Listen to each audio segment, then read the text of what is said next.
Good evening, everybody, and welcome to Brownsburg Bulldogs football, Hoosier Crossroads Conference football. Tonight live from CF Roark Stadium, the Indiana University Health Sports Complex, BillEstes.com field on the campus of Brownsburg High School in Brownsburg, Indiana, where tonight the 2-1 Shamrocks of Westfield come in to face the Bulldogs, coming off a very tough loss last week to Hamilton Southeastern. The Dogs were 1-2, and Chris, we should expect a lot of movement of the football and a lot of scoring from at least the Shamrocks tonight. Brownsburg's got something to prove.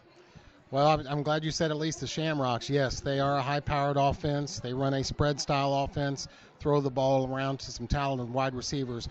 We'll talk about that, but a big change this weekend for the Brownsburg Bulldogs. They will have a freshman quarterback at the helm to start this game. Number 15, Hunter Johnson, 6'1", 170. He is a freshman. Played a little last week in the Hamilton South game. The ball effectively at times. He can also run a little bit, but he is much more of a passing style quarterback than Jake Lambert, who is out this game with an undisclosed injury. So it'll be the freshman's turn to see if he can get this Brownsburg some much needed offensive punch. Well, Chris, the Bulldogs definitely in need of a change of some sort after last week. They only threw the ball 15 yards and really only rushed the ball, which should be their strength in their offense totally, for under 100 yards. They only had about 111 yards of total offense, and they get shut out at Hamilton Southeastern 37-0. Westfield coming off a triple overtime, 3 overtime loss, 48-45 loss to the Fishers Tigers. Excuse me, also in Hoosier Crossroads Conference play. So we are definitely looking forward to seeing a new mix for the Bulldogs tonight. And some adjustments. You know, adjusting is important. They started off the season, looked really good against McCutcheon here at home in the opener of the new stadium. Then they went on and they've had trouble scoring in their last games. They're 6 points. They've been outscored, as you pointed out to me just a little bit ago, Chris, 63-6 in their last 2 games. Yeah, so definitely time for a change, and we're going to see it from Brownsburg tonight. And the only change is not just at the quarterback position. We are going to see their talented sophomore running back, Tokes Aiken-Rabadi, go play some defense this week. He's big and strong. He'll play some linebacker. We're also going to see Bryce Tolley, who had been on the offensive line, now wind up at some receiver and maybe some tight end. There'll be some other players who are going to play offense and defense. You're going to see some two-way work by some of these Brownsburg Bulldogs as they seek to get their best athletes on the field in the best positions. We'll look forward to that. Right now is the future of Brownsburg football. That tonight is Brownsburg Junior Football League, or BJFL night, here at CF Roark Stadium at the Indiana University Health Sports Complex and BillEstes.com field. And those players from the BJFL and their parents are on the field now in their purple Brownsburg jerseys. They're waiting for the arrival of the Bulldogs. They're in the locker room now, getting what we would highly suspect, is a motivational. This is a make-or-break game for this team tonight's speech from Coach Comer and his staff. This is a Westfield team that comes in at 2-1, Brownsburg at 1-2. Westfield is coached by Jake Gilbert. He's 10-14 in his third year at Westfield, 40-50 in his 9th year overall of high school football head coaching. Brett Comer, of course, the coach of your Brownsburg Bulldogs. He's 47-32 and in his 8th year at Brownsburg. It is time for Brownsburg varsity football.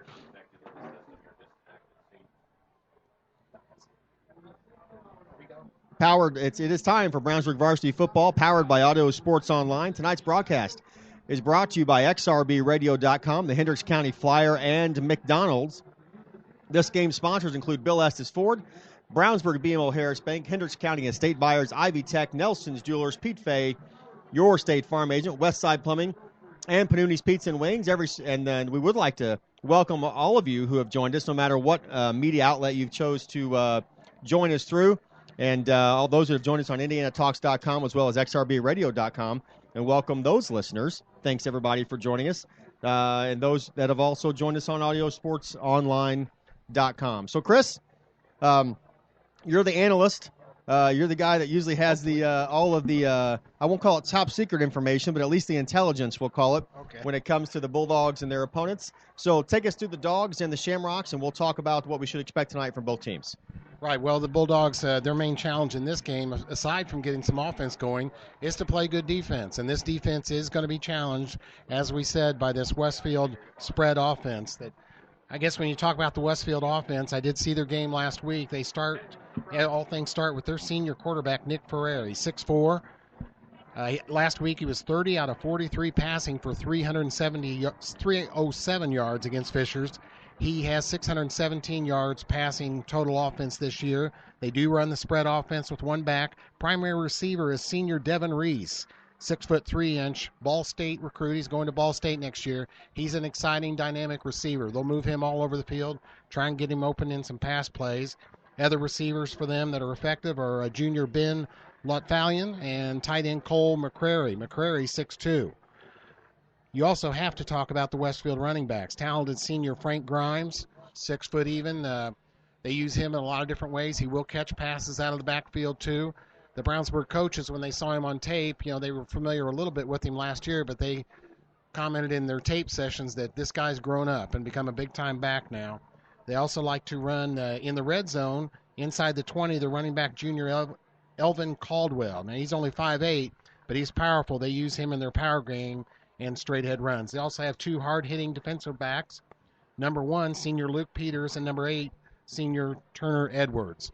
So I see that as the first test here tonight, Troy, is the Westfield high-powered offense against a Brownsburg defense that has 9 different starters from last year. So it's a new, young unit. It might be a good idea for the Brownsburg offense if they can get, Mr. Johnson here, their new quarterback, to keep the ball a little bit, maybe especially in these first few possessions, keep that defense off the field and the ball away from the Westfield offense. Yeah, Chris, that's really important. I think tonight that Brownsburg comes out of the gate and tries to score some points early on.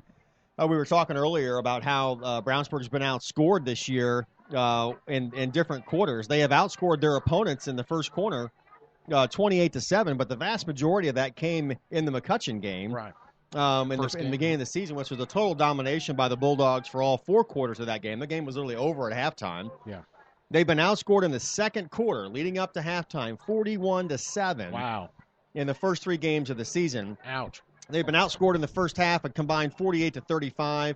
They've been outscored in the third quarter, 19-7.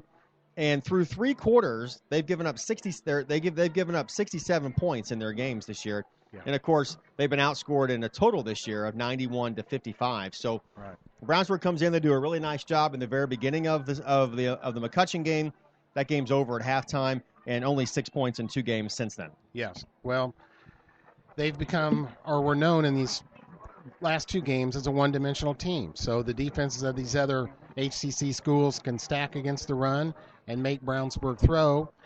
And Jake Lambert's a good kid. He does a lot of things. He tried hard, but he just was not effective in the passing game. But you can't lay all the blame on him. They have a new group of wide receivers in skilled positions that don't have the experience and frankly, some of the size necessary in this big-time conference to get open and get that passing game going. So when you're one-dimensional, and then, as we've talked about before, you get behind, makes it awfully hard to come back. All right, Chris Wellworth, thank you again for everybody that's joined us on audiosportsonline.com, indianatalks.com, and xrbradio.com, and all those who are listening to us on Radio Brownsburg on your AM dial here in Brownsburg. And the Brownsburg Junior Football League team is on the field right now, are all the players from BJFL, and we're awaiting. The band is in their respective places. We had a great presentation of the national anthem earlier by the men's competition choir from Brownsburg High School. Terrific. And a presentation of colors by the Brownsburg Fire Territories Honor Guard. Tonight's Red, White, and Blue night. The student section is all dressed in red, white, and blue in honor of their fundraising activities for the Brownsburg 9/11 Memorial, and we will have Battalion Chief Stephanie Martindale will be with us at halftime from the fire department here in Brownsburg to talk about that effort. And the Bulldogs are making their way out of the locker room and towards the field, and we'll be ready for football here in just a few. We want to thank our friends at the Hendricks County Flyer that have helped make tonight's video webcast possible. Please check them out online as well as watch tonight's game at flyergroup.com. Hendricks Regional Health. Motion 360 by Hendricks Regional Health provides care for the way you were meant to move. We care for every muscle, bone, and joint in your body to get you back to the activities you love. Get more information online at mymotion360.com. BillEstesFord.org. Bill Estes Ford. At Bill Estes Ford, our number one goal is to save you time. Whether you're dealing with our service department, parts department, or new and pre-owned sales, our goal is to make sure you are a satisfied customer and that it's an easy process. Don't forget, you can have a complete oil change for just $19.95. Check them out online at BillEstesFord.com. Bill Estes Ford, soon to have a new look at 450 East Northfield Drive in Brownsburg. Call them today at 852-2231. And here come the Bulldogs through the tunnel and in front of a very excited group of young men and their parents, a part of the Brownsburg Junior Football League. The Westfield Shamrocks are behind them, and Brownsburg will amass in the tunnel and come out as one team. Troy, you know there's a couple hundred of those BJFL players out there, looks like. That's a program that's very near and dear to Coach Comer's heart. He works hard to help with that program. Here come the Bulldogs.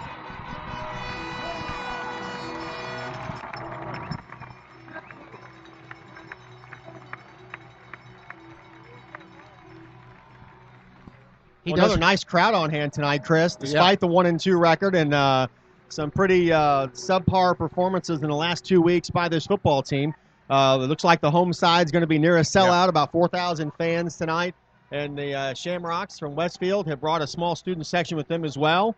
And they'll probably have a few hundred people on the other side as well. And, again, can't say enough about the facilities and the stadium here at Brownsburg, the new Indiana University Health Sports Complex. BillEstes.com field at the CF Roark Stadium, the home of the Bulldogs. And it's been a long time since this program has seen sustained success. We talked about that before in the other broadcast. You look at the South End Zone, the football state championships back-to-back in 1984 and 1985. And we're really move up to 6A along with Brownsburg, along with 31 other schools in the state of Indiana this year. And you know what? When it comes to competitive football, there are a few conferences that are more competitive than the Hoosier Crossroads Conference this year, Chris. No doubt, Troy. Parity is the rule here in this conference this year. And we got to remember this is a totally different Brownsburg group. They were 9-1 last year, Hendricks County Crossroads champions. In other action tonight, Fishers is at Avon in a big game. Hamilton Southeastern is at Zionsville. Harrison is at McCutcheon. Lafayette Jeff is at Noblesville, and Westfield is at Brownsburg. Noblesville lost last week. We had seen them before and thought they looked really good. They lost to Zionsville in a surprise result last week, 14-9. They'll be at home, as we said, against Lafayette Jeff. So a lot of big conference action, big action in the county here tonight, too. Plainfield, undefeated, is at Roncalli. And then one of the biggest rivalry games in the county, Danville, is at Tri-West. Well, over the series of the last 15 years that these two teams have been competing against each other in HCC play, Brownsburg leads the all-time series 10-3. But Westfield is a school that really just in the last 4 or 5 years has really kind of exploded in growth. They're in the 5A classification now in the state. And the community up there has changed a lot, going from a very small town to a city now. And I've seen a lot of growth in that area. So those numbers might be a little skewed. A lot of these games in the early years are probably pretty lopsided, 15 years ago. Yeah, you're right. That surprised me, 10-3, but you said it exactly right there, Troy. Making their way, the captains making their way to midfield, and we noticed that the first 3-game quarterback starter this year, Jake Lambert, is not in pads. He's in street clothes. He's got his number 6 jersey on. But the captain's out there for the game. Tokes is out there. Also number 74. We'll get that. Sorry. Go ahead, Troy. Justin Davis. There you go. Yep. And then Mac Dutra, of course, the anchor of that defensive line. Yeah. And that defensive effort, really, for the Bulldogs. And I thought that Coach Comer said something to you that I found really interesting, and that is right now it's about at 1-2 and really getting knocked around. I mean, these guys just didn't lose the last 2 weeks. They really got knocked around. Yeah. It's about getting your best athletes on the field on both sides of the football now. That's right. So that's why you're going to see Tokes play some defense and some other guys moved around too. One thing should be pointed out. We did the game last week, of course, Troy, and in that second half, Brownsburg was getting beat soundly, as we said, but you didn't see any of the defensive players who were on the field almost the whole game give up. There was no quit, and they kept fighting. And we saw that the week before that, home against Noblesville, when Noblesville really just dominated the second, third, and fourth quarter. That game was kind of close in the first quarter. There were some glimmers of hope there, I think, close to halftime, as Westfield has won the toss, and they will elect to receive the football. So Westfield will receive their kick in the sunshine, I should say, of the south end zone, and they'll be moving right to left, north or south to north. Westfield is in their white jerseys with the white pants. They've got the green numbers with the gold trim and the gold Notre Dame-ish helmets with the green stripe down the pants and the green short sleeves on the shirts. Brownsburg is in their customary purple helmets with the white dogs on it, the purple tops with the white numbers, the white pants, the high purple socks, and the purple stripe with the word Bulldogs in it, going from top to bottom down the leg. So the band is started to play. Let's review some of the statistics through the third game last week. The Brownsburg Bulldogs sit at 1-2. A tough loss last week. Really got knocked around, like we've said, and you hate to keep reiterating that, but it's such a key to what's going on tonight and how important this game is. Yes. The Bulldogs have rushed the ball 107 times for 617 yards. They're averaging a very respectable 5.8 yards per carry, and they're holding their opponents to about 5.2 yards per carry. 6 rushing touchdowns for the Bulldogs this year. They've run 138 plays, and total offensive plays, only 706 yards, compared to they've given up almost 1,200 yards to their opponents in the first 3 games. Big difference. So we are ready for the kickoff, and the Dogs will be kicking off. Number 47, Brandon Dowers, will be doing the kickoff duties, as always, for the Bulldogs tonight. It's a big test here, Troy. They need to see how they can recover from that 37-0 game last week. The coaches are optimistic. They had a hard week of practice. I think they will recover. Back to receive the kick is number 6, Devin Reese, the dangerous wide receiver, along with number 15, Jordan Grimes. Ball is kicked high and into the end zone. That'll be a touchback. You can't bring it out. That was into that wind, Troy. We got a strong wind. You mentioned it. Yeah. Which direction's that blowing? South. Yep, blowing straight south, the wind. Chris and I were commenting on that earlier. I was in the area of the stadium at about 1:30 this afternoon, and the exact same wind was blowing the exact same direction. So that's been sustained throughout the day, and obviously something that Coach Comer and the coaching staff at Westfield as well take into consideration in kind of their game planning. So Brownsburg will be driving with the wind at their backs in the fourth quarter, the way that the coin toss went. So Westfield in the shotgun, number 13, Nick Farrer, is the quarterback. He takes a snap, handoff to the running back, and he's dropped really close to the line of scrimmage. Now he falls forward for a gain of about 3 yards. That was number 5, Frank Grimes. He's a senior, 6'2", 189 pounds. And we did see Tokes Akinrabadi starting at linebacker. He was in on that tackle, lead tackle made by number 22, Jamar Conway. So Akinrabadi asked to pull double duty tonight, as he will obviously be the featured running back also on offense. And now he's roaming the behind the defensive line as a running back. A lot of shifting on defense and some new looks for the Bulldogs, Chris. Yes, we're seeing that right away. Frank Grimes in the shotgun. Devin Reese is the receiver to the near side. The handoff goes to the H-back again. Cuts across the 25, falls forward to about the 30. Once again, that's Frank Grimes with the carry. And that'll bring up a first down for the Shamrocks. They'll move the chains. Westfield wasting no time, Chris. They're in that hurry-up offense. They run that spread, kind of a pistol-style offense, kind of the same offense that we see at Indiana. Right, and a lot of times they will not huddle. They will go right to the line. They play a fast game. Nick Farrer, the quarterback, number 13 in the shotgun. The lone back is Frank Grimes, number 5. 2 receiver set to the far side of the field. Snap goes to Farrer. He's going to throw to his right side. Caught out there in the flat by number 88. That's Cole McCrary. He's a senior, the tight end, 6'2", 208 pounds, and he's across the 40 for another Westfield first down. You'll be saying that name often, I imagine. Cole McCrary, their tight end, big guy at 6'2". he gets us into open spots in coverage and is an effective receiver. Fair has the line set before the chains are even moved. They cycle the clock. Here's the snap out of the shotgun. Handoff goes to the H-back. Cuts across midfield to the far side of the field. 50. He's going to get all the way down to the 30, 25, 20, 10, 5. Touchdown Westfield. And that did not take long. The touchdown, number 5, Frank Grimes on the carry. He goes 58 yards for the touchdown. Well, he just broke through the defensive line on the right side. They did get some good blocking, and once he was in the open, he took off with that good speed, and Westfield's on the board first. So the defensive adjustments don't have an effect here on the first series by Westfield. And on to kick the extra point is number 9, Nick Dowd. At the 10:41 mark, it is 6-0, and a kick is up, and it is good, and that makes it 7-0 Westfield. Here in the first quarter, 10:41 left to go in the first, and the Shamrocks score early on their first series. I think 4 plays, Chris, is what it looks like. I believe so, and their flag crew running across the Brownsburg end zone at the displeasure of the Brownsburg fan.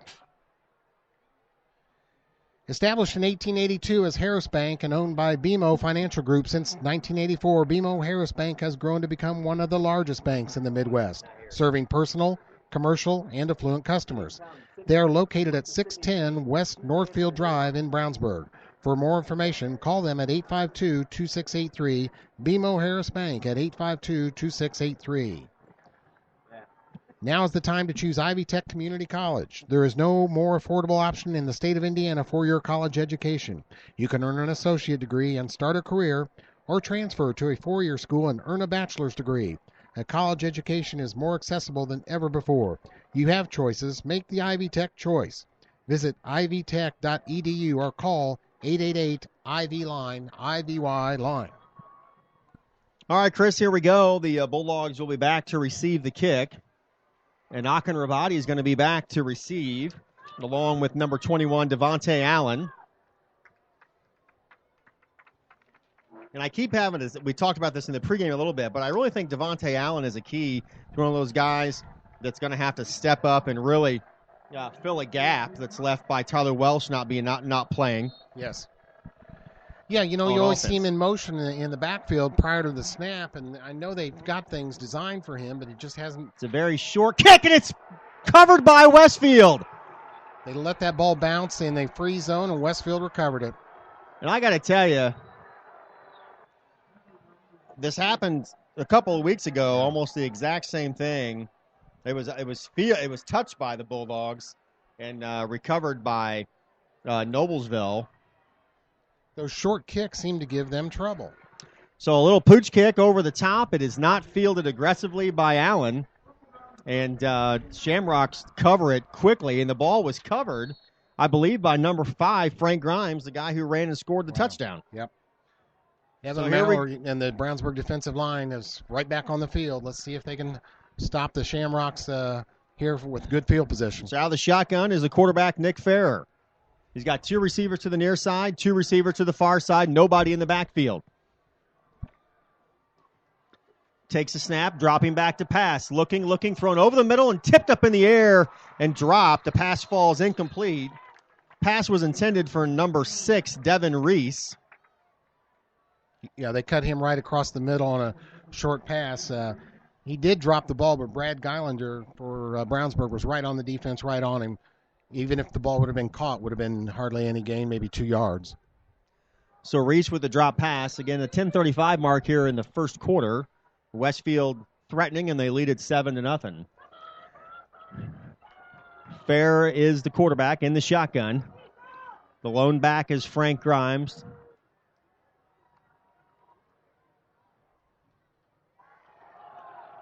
Handoff goes to Grimes, and he cuts left, and he gets tripped up by his fullback, number 35, Nick Craig.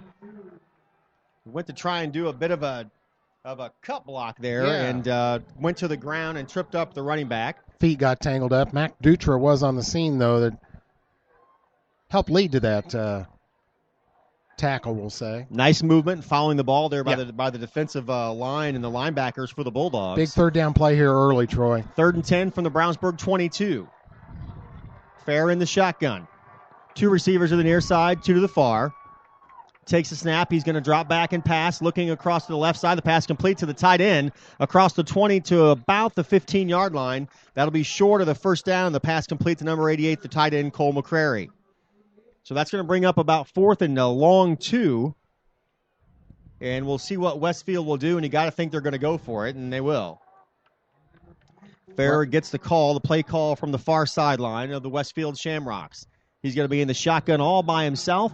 He's got 2 receivers to the near side, 3 to the far.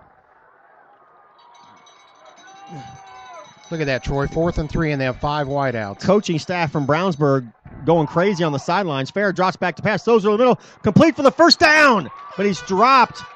But they do get the first down. The pass complete to number 6, Devin Reese. And I tell you what, that was a diving shoestring tackle away from another touchdown. Brad Geilinger on the defensive play there saved a touchdown because Reese, with his speed, was cutting across that middle after the catch. He could have gone.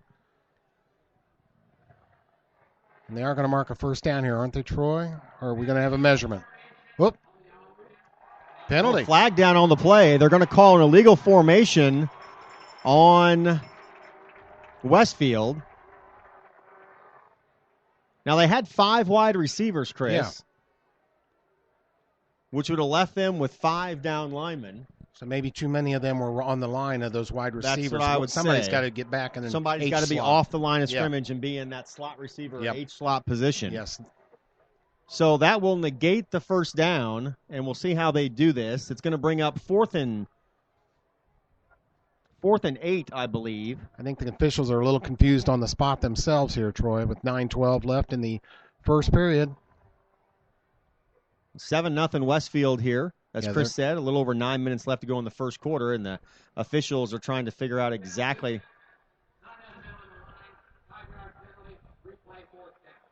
Now, he said not enough men on the line. Maybe they were all back from the line of scrimmage, all those wide receivers.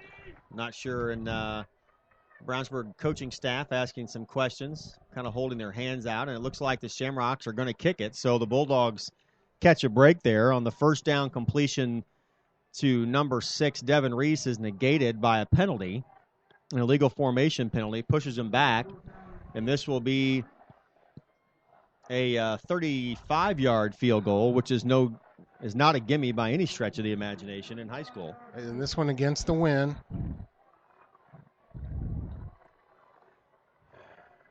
Some more questions about exactly where we're going to spot the football. And Chris, I think that's the confusion. I don't think they know. Yeah, the head referee over there.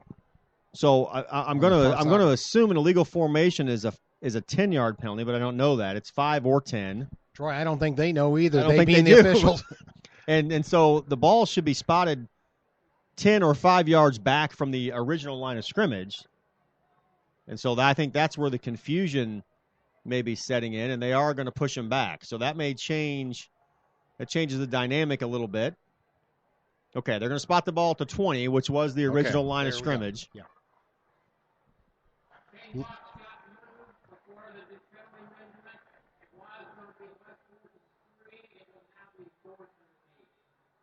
So it's a 5-yard penalty, and they're going to call it 4th and 8 from the Brownsburg 20, and Westfield is going to kick it. So on to kick is number 10, Nick Dowd, the junior.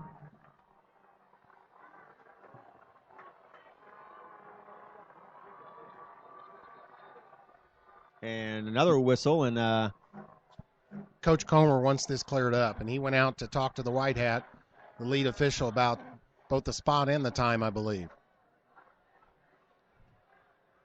More discussions coming. The officials delay and trying to figure out what we're doing with the football here it's going to get moved again. Oh, it's going to the far hash mark, Troy. Has allowed the Westfield faithful to arrive and fill in. They filled in the visitors' bleachers nicely.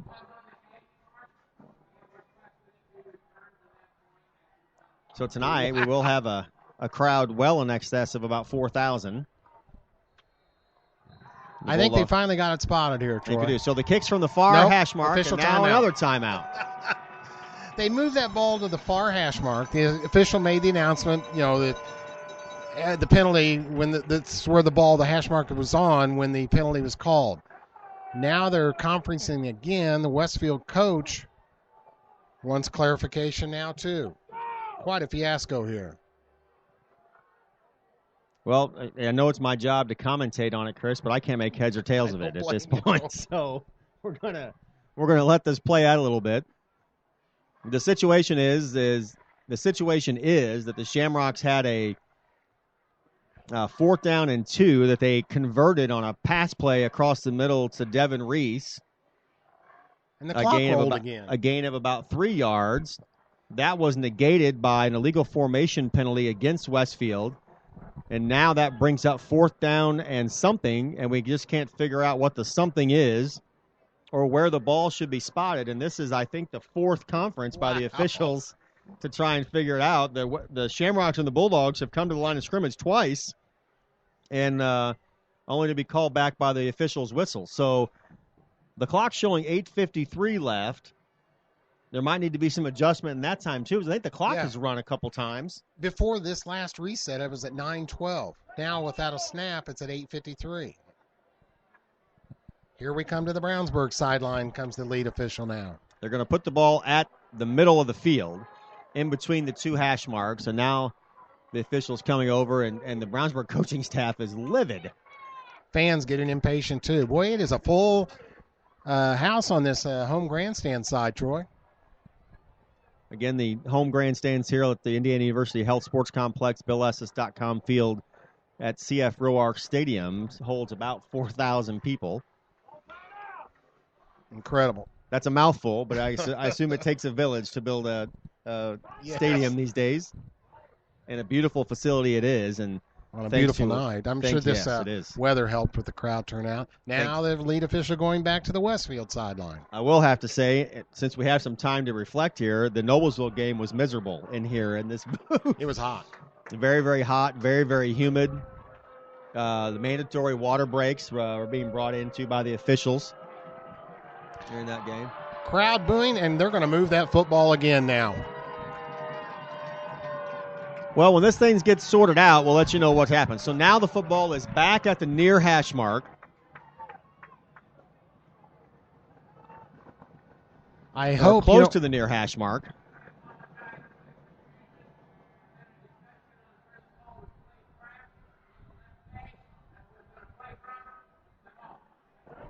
Lead official actually apologized for the delay there and for the confusion, and I think we're ready to kick. So the clock has still not been adjusted. They're going to let it run from 8:50, and the field goal will be from the 27 to 37-yard attempt. Here's the snap. It's down. The kick is up, and it is good. So that'll make it 10-0 Westfield at the 8:35 mark here in the first quarter. So the Shamrocks hurt themselves with the illegal formation penalty after they convert the 4th and 2.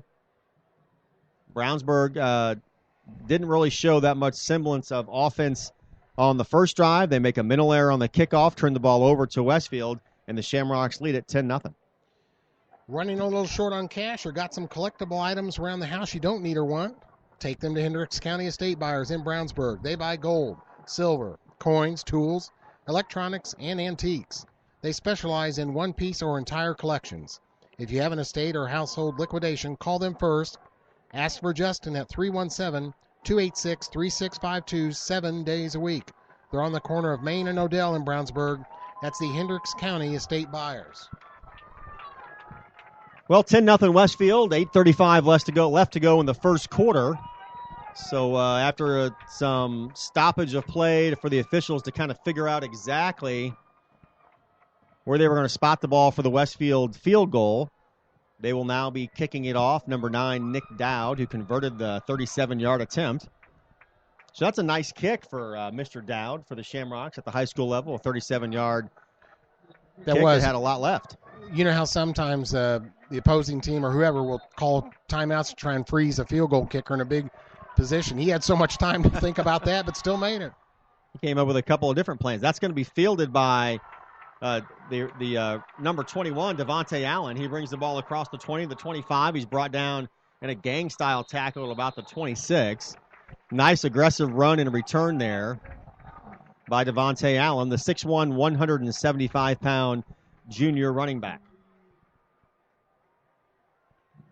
Brownsburg will run its first plays here.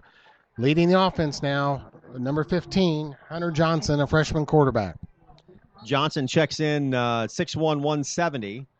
He is a freshman, got some playing time last week against Hamilton Southeastern.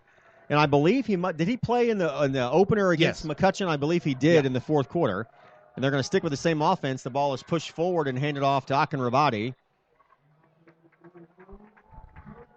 And he gets a gain of about 3. That should bring up 2nd and 7.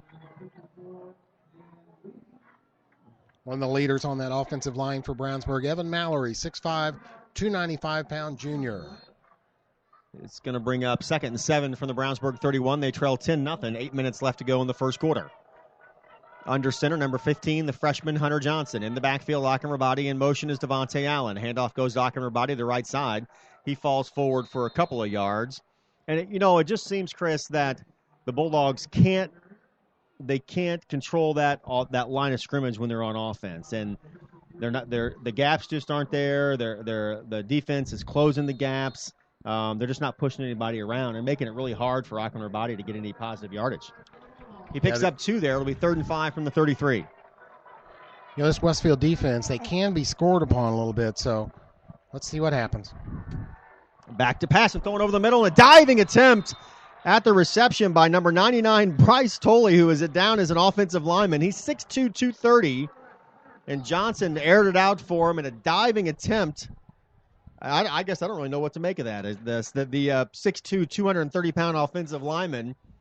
Right, that's one of the changes. Some players are going to play both ways. So I think Bryce Tolley there, they want him to play a tight end and wide receiver. Pass was just a little bit overthrown. That would have been a tough catch for him. So Mr. Johnson's first attempt here tonight is incomplete. He ran a nice route and made a really athletic attempt to come up with the football. So on to kick, number 34, Nathan Ramsey. The punt is almost blocked by Westfield, but he gets it away. That's a nice kick. That ball is fielded at the 22-yard line by the Bulldogs, and no return by the Shamrocks. So a really nice kick there by the Dogs. So Westfield will take over at their own 20. And we got about 7:08 left the first quarter for the Shamrocks. We won't even have that in because Westfield's ready to go with that hurry-up offense. Last week Nathan Ramsey did punt better than he has been. Of course, that was wind aided there, but that was a great punt. Got that high into the air, and Westfield will start in somewhat poor field position. The lone back is Frank Grimes. Out of the shotgun, the handoff goes to him. He cuts to the right side of the line. He's stuffed by Dutra. I don't know who else was in on that tackle. He didn't make it by himself, but he was a big part of it. Number 91. Brandon Weber got in on that also, but Mac led the charge there. We had him on the Hendricks County Sports Show this week. He's a good kid, a good player, plays hard all the time. He's been their most consistent performer on defense. Fair is the quarterback out of the shotgun. He's going to drop back to pass, looking way downfield, throws it across the middle, and it's caught by the tight end, number 88, Cole McCrary. Nice diving catch out of coverage there. That'll be a first down for Westfield, and they continue to move the football. It'll be 1st and 10 from the 37, their own 37-yard line. They're hustling right up to the line of scrimmage now in a fast-paced offense. Nice catch by McCrary, his third catch. Fair out of the shotgun. The lone back will be Frank Grimes, number 5. 2 receivers to the near side, 1 to the far. The tight end McCrary is in there as well. Little change of the play at the line of scrimmage by Fair. Chatting it up with his offensive lineman. Fair takes a snap, handoff to Grimes. Right up the middle across the 39 to the 40-yard line, where he's met by a host of purple shirts. 6:05 left to go here in the first quarter, 10-0 Westfield.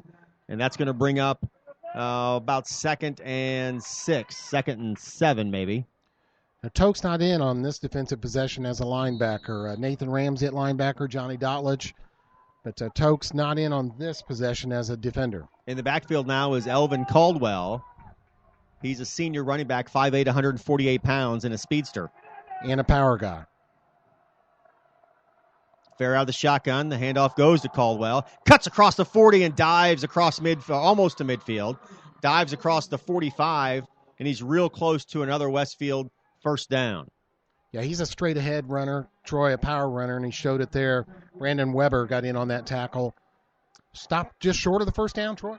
Just short of the first down. It's going to be third and 1.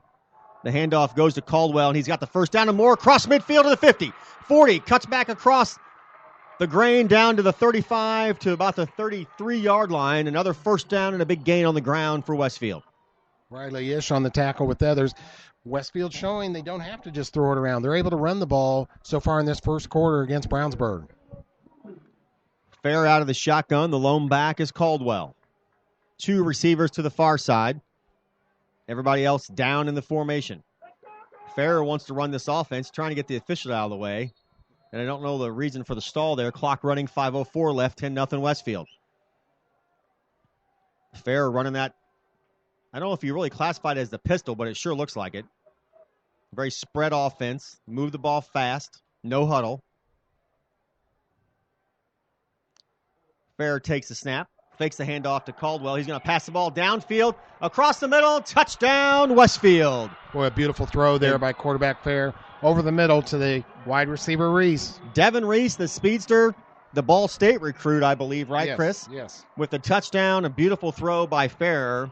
And just like that, it's 16-0 Westfield.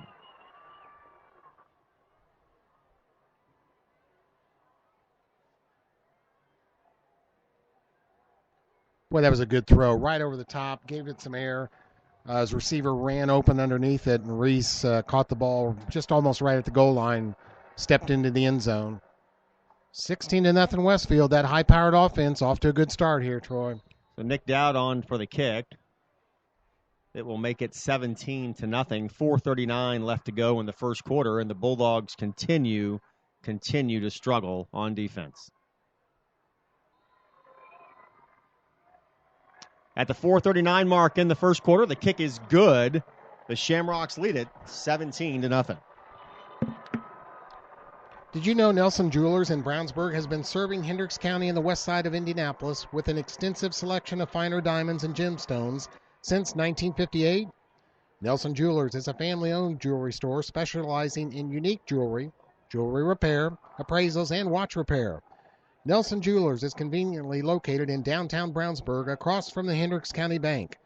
Visit Nelson Jewelers for all of your jewelry needs at 22 East Main Street and online at nelsonjewelers.com. A little out of the way, very much out of the ordinary. So Westfield will come on to kick off again. They've opened up a 17-0 lead.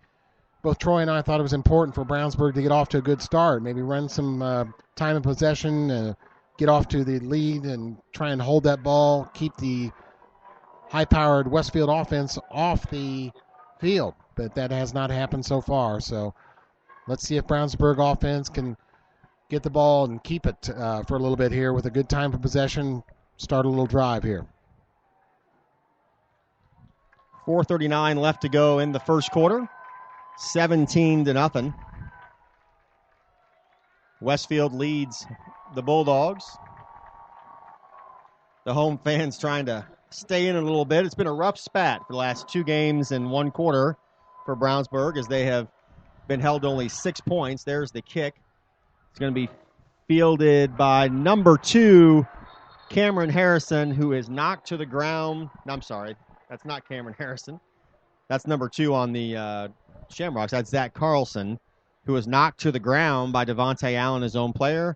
His knee touches, no return, and the Bulldogs take over at the 18. Let's see if they can get this ball moving a little bit here. From here, we have a nice tall view, a high view here in the press box. I can see somebody out in their backyard across the street, and I'll bet you they've got this game on xrbradio.com, or you can, of course, feed it over the internet, but they're out there. They can't see in the stadium. I'll bet they're listening. Bulldogs take over at their own 18. Westfield jumps, and that'll be an encroachment penalty against the Shamrocks, we think. I don't think anybody on the Bulldogs line moved. They may have. This officiating crew, I'm not sure so far, and they're not good at giving signals. Yeah, they're going to call encroachment, so offsides on the Shamrocks. So the Dogs catch a break there. The 5-yard penalty will move them 5 yards past where they were with another mental error, Chris, on the kickoff return. Yeah, it wasn't handled well. I think this penalty may help him here as it sets up at 1st down and 5. So 1st and 5, the freshman Hunter Johnson under center. Akin Rabadi is the lone back. In motion on that play was number 12, Ethan Ogle. And Akin Rabadi takes the handoff and falls forward close to a 1st down, and I think he has it.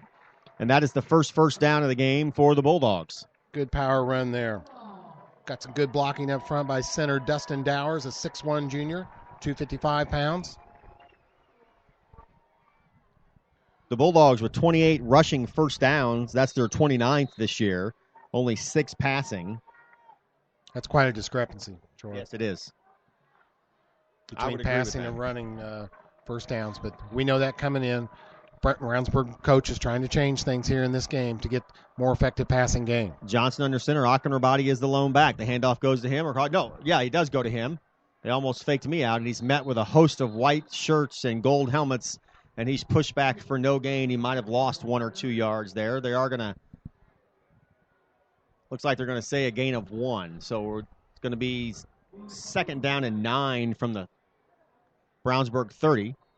They trail at 17-0. I'm sorry. Nick Craig, a senior defensive end, led the charge there for the Westfield defense. Westfield playing comfortable. They lead at 17-0. 3:40 in the clock running here in the first quarter. Hunter Johnson under center. The freshman quarterback. Akin Rabadi is the lone back. 2 receivers to the near side, 1 to the far. He's going to pass. Throw the ball over it and not even close. The ball falls to the turf.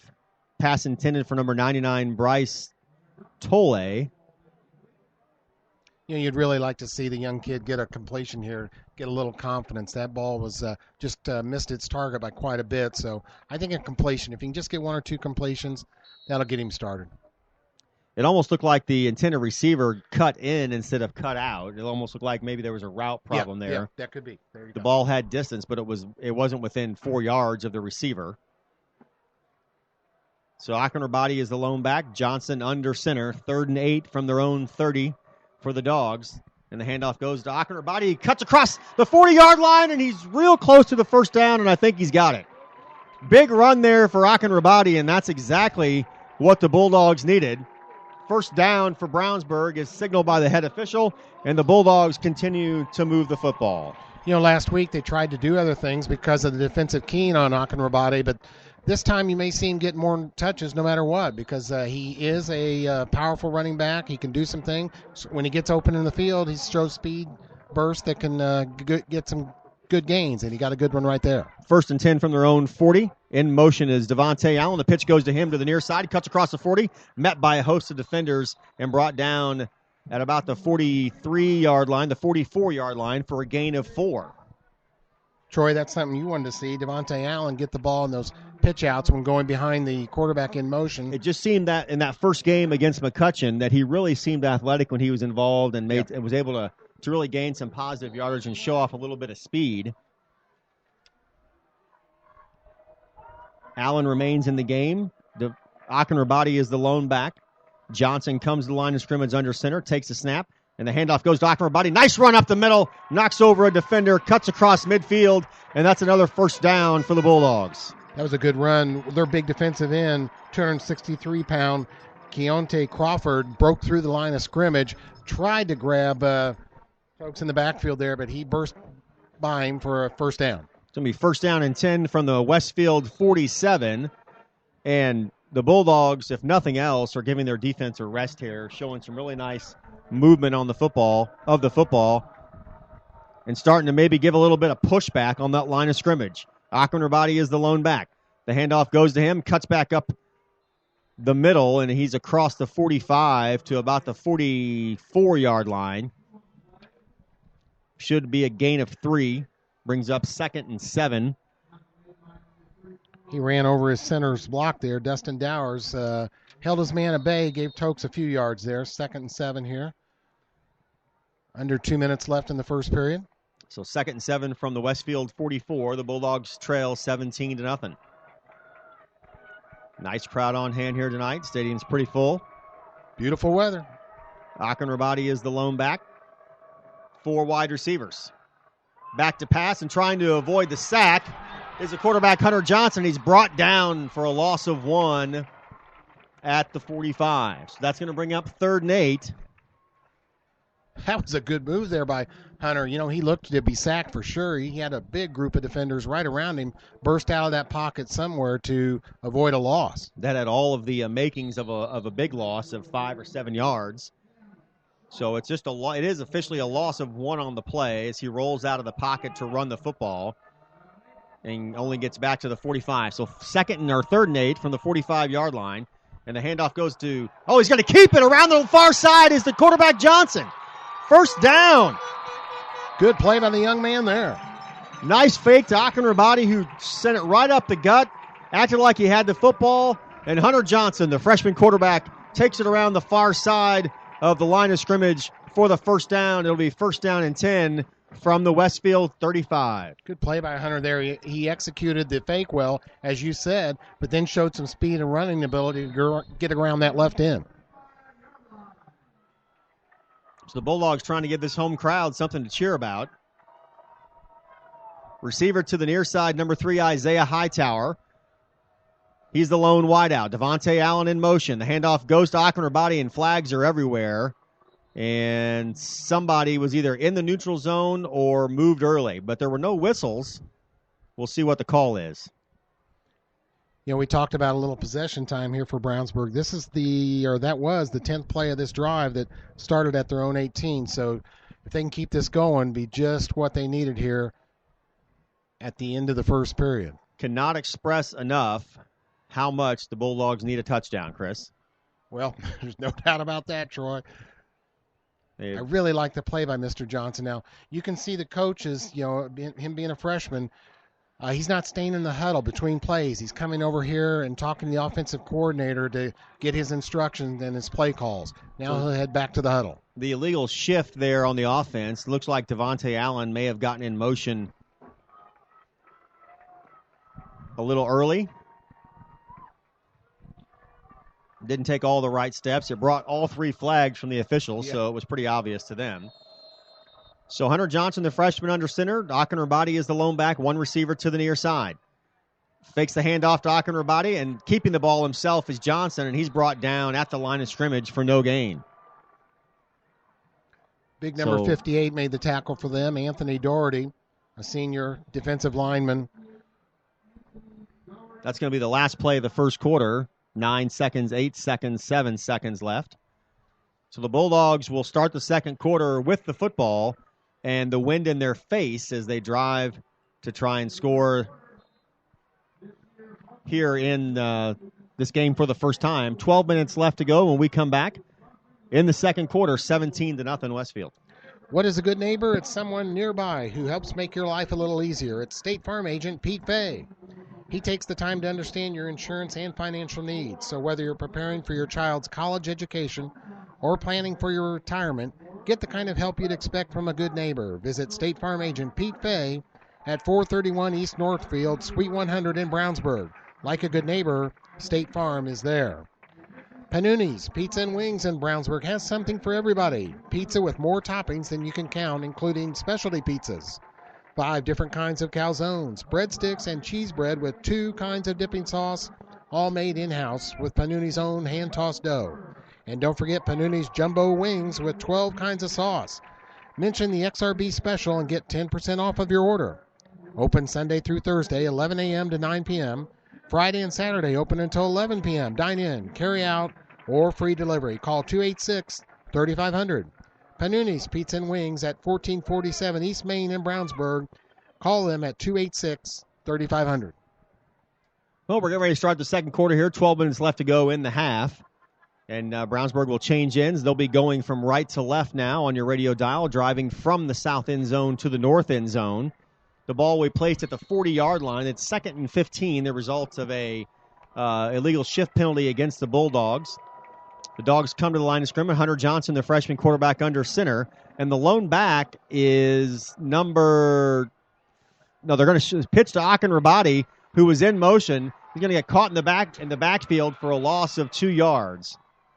So the lone back that time in the backfield, who I couldn't figure out, was Sam Hoffa. Mm-hmm. Sam Hoffa, number 36, who we had not seen. Right, that was a new formation there. They had Tokes moved off to the right side, and he broke in motion. Sam Hoffa was the tailback. So a new formation. Brownsburg coach is trying anything they can to get this offense moving. Well, see, it would seem if you could stunt and disguise Akin Rabadi and Devontae Allen as much as possible, that's got to work to your advantage on offense. Right there as Sam Hoffa checks out of the game. This is a big play. They need to sustain a drive here, Troy. 11-16 left, 17-0 Shamrocks, 3rd and 18 from the Westfield 43-yard line. Johnson drops back in the pocket. He's going to pass over the middle and caught for the first down. Nice reception by number 83, Vincent Lisman. Vincent's a 5'7", 130-pound sophomore. Nice catch across the middle, in traffic, tackled immediately, and he held on to the football. That might have been the best passing play of the year, Troy. Young Mr. Johnson zipped that ball over the middle, right into his arms. A great throw. Good catch. Really showed some nice arm strength there. So that brings up 1st and 10 from the 19-yard line. 10:57 left to go. This is the best field positions Brownsburg may have had in 2 games. Yes. Johnson looks to pass, throwing the fade pattern to the corner of the end zone, and threw it just a little too far. Isaiah Hightower was the intended receiver, and that ball was not caught, Chris, but it landed in the exact spot it was supposed to. Yeah. It almost looks like Hightower was a little slow getting into the pattern to get in the corner of the end zone to get it. I think you're right, Troy. Boy showed good arm strength on that. I mean, he fired that ball to the far corner of the end zone. Let's not forget, he threw it right into a stiff, what has to be a 15-mile-an-hour wind coming out of the north end zone. And I like, they try to pass play there on first down. You would never think Brownsburg, with all their difficulties, is going to pass on first down. Yep. Now I think they need an effective run. So Akin Rabadi will be the lone back. To the near side is Isaiah Hightower. Johnson under center. Devontae Allen also in the backfield. Handoff goes to Akin Rabadi, who pushes his way forward for a gain of about 4. He'll be down to about the 15-yard line, which should bring up about 3rd and 6. Another big 3rd down play here for the Bulldogs. And really, I think at this point, you're in 4-down territory, Chris. I don't know what you think. But second quarter here, you're not putting points on the board in the last 2 games. You only scored 6 points in the last 9 quarters of football. Correct. And I really think they need to make a statement here that they can get this ball into that purple end zone on the north end. Need a positive gain on this The play. lone back will be Sam Hoffa, Akin Rabadi, and Devontae Allen in motion. The handoff goes to Akin Rabadi around the far side. First up, real close. That's a first down. Boy, a good trap play there, and he ran into some good – he ran through a hole provided by some good blocking, and that's a good gain right there by Tokes. Nice, really nice play there. Again, number 36, Sam Hoffa in the game. He checks out, checking into the game, number 83, the wide receiver, Vincent Lisman, who caught the first down pass, the bullet, by the freshman quarterback Hunter Johnson on this drive to keep the drive alive. 1st down and 10, or 1st and goal, actually, from the 8-yard line of Westfield. 9:51 left to go in the second quarter. Johnson under center, takes the snap, handoff, fake to Akin Rabadi. Johnson keeps it, and he's wheeled to the ground for no gain. I don't know if he lost any yardage there. Depends on the spot. Keontae Crawford, that big defensive end, on the stop for Westfield. It almost looks like, Chris, that the Shamrocks have really keyed in on that read option element of the Brownsburg offense. And when Brownsburg comes out of that read option comfort zone, they're getting a lot of positive yards and moving the football. There you go. That fake handoff there, he might be staying with that fake just a step too long. He's not getting out of that fake and getting around the defense. It almost looked like that just kind of fell apart at the line of scrimmage, and the back wasn't able to come up and make the block to free the quarterback there. Akin Rabadi is the lone back. Devontae Allen in motion. The handoff goes to Akin Rabadi, who drives his way forward. He's close to the 5-yard line, which is going to bring up 3rd and goal from about the 5, a long 5, but the nose of the football touching the 5-yard line. 8:45 left to go. The clock running 17-0 Westfield here in the second quarter. Troy, this will be the 19th play of this drive. They need points off this possession. You've got to, sure you want to go for a touchdown, but you're definitely in 4-down territory here at 3rd and goal from the 5-yard line, down 17-0. I'd like to see something go to the corners here. Maybe a fake to Tokes over the middle and go to the I'd agree. The outside. Akinrabadi is the lone back. The wide receiver to the far side is Isaiah Hightower. Johnson takes a snap, pitches to Devontae Allen, who is in motion, cuts back across, dives forward to the 2, and he's across the 2-yard line. It's going to be 4th and goal from about the 1.5-yard line, and the Dogs are surely going to go for it. Well, big play here. Nice run by Devontae. I was hoping he'd get in there. Cut down just short by the Westfield defense. And the Brownsburg Bulldogs are going for it. Devontae Allen did a nice job of falling forward there, trying to get in the end zone. So the crowd comes alive here at CF Roark Stadium. 4,000 on hand on the home side. Probably another 500 or so on the visitor side. Here's the snap. Handoff goes to Akinrabadi, pushing forward. He did not get in. So the Shamrocks hold 4th and goal. And they will take over at their own, 1-foot line. They tried the power running game, go over that right side. Tokes and the pile pushed forward, but not enough. Westfield comes up with a big stop. You know, Chris, I'm not the football coach, and I this is purely from an analyst standpoint, but maybe in that instance right there, you don't do what everybody expects you're going to do. You had some nice fake. Johnson's shown he can throw the ball well. Let him roll out and throw that thing back across the field for a touchdown if he can. That's too easy. That sounds great. Yeah. You know, that sounds great, Troy. Yeah. I understand giving it to Tokes for a big power run right there, but I think with the way the season has gone lately that something else may have been in order. Well, at the end of the day, you only scored 6 points in the last 9 quarters of football that you played. 9 quarters and the clock running here in the 10th quarter of Let's see football. if the defense can come up with a turnover. There you go. That's a big hit. They had the running back in the backfield. Dutra had him in the just couldn't wrap him up. Had him in the end zone, could not wrap up. Number 7, Elvin Caldwell, the running back for the Shamrocks, with a nice evasive move. Dutra had him dead to rights, 2 yards deep in the end zone for a safety, and he gets out of it. So that'll bring up 2nd and 5 from their own 5. Westfield pinned deep here after Brownsburg cannot convert. The 4th and goal. Nick Fair is the quarterback. The lone back is number 5, Frank Grimes. There's Big Mac. He got him that time. The ball handed off to Grimes, who dives forward and met by Mac Dutra in that defensive line of the Bulldogs. And you really got to, at this point in time right here, after that 20-play drive, the defense is rested. Get their legs back, get their lungs back underneath them. I'd like to see him create a turnover. They're not getting many defensive turnovers at all, either a fumble, interception, something. Fair out of the shotgun. The lone back is Elvin Caldwell. The handoff goes to him, cuts across the line of scrimmage, and he's across the 15 for a first down. Good blocking on the right side there. The Westfield line, big Ben Wainscott, senior 6'1", 250. We have a Brownsburg defender is down on the turf, and he's holding his leg. That's Dutra. That's the last thing they need. That's bad news for the Bulldogs. Mac Dutra, number 91, the 5'11", 220-pound junior defensive lineman, is holding his left knee, and he is down on the turf, and he is in some obvious pain.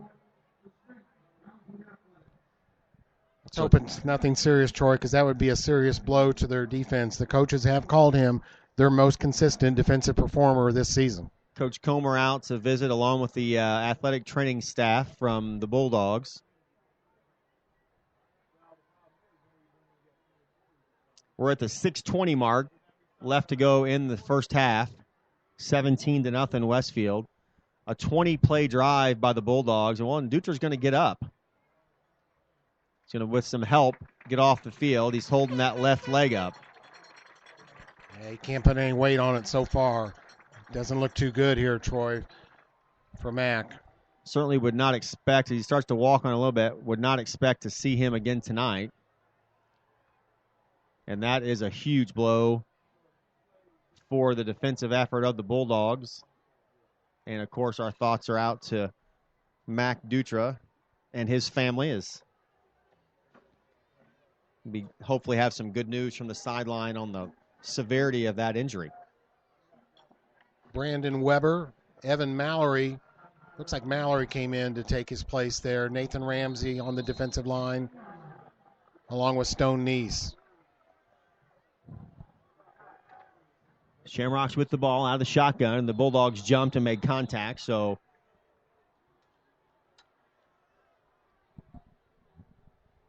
6:13 left, second period. Westfield leading 17-0, and we'll see what the call is. Encroachment on the defense, 5-yard penalty against the Bulldogs. Again, remind everybody, it's red, white, and blue night here in the student section, and for the Brownsburg fans, they are going around the stadium tonight selling T-shirts to support the September 11th Memorial Fund for the 9/11 Memorial to be built at Williams Park in Brownsburg. We're back underway. 6:08 left to go. 17-0 Shamrocks. Fair out of the shotgun. Hands the ball off to number 7, Elvin Caldwell, and he is dropped hard to the turf. Stone Neese, he needed that. A big tackle right there. Good play by the Brownsburg defense. And I get maybe the Bulldogs can rally around the injury to their star, Mac Dutra, who went to the sideline after the last play with an injury to his left knee.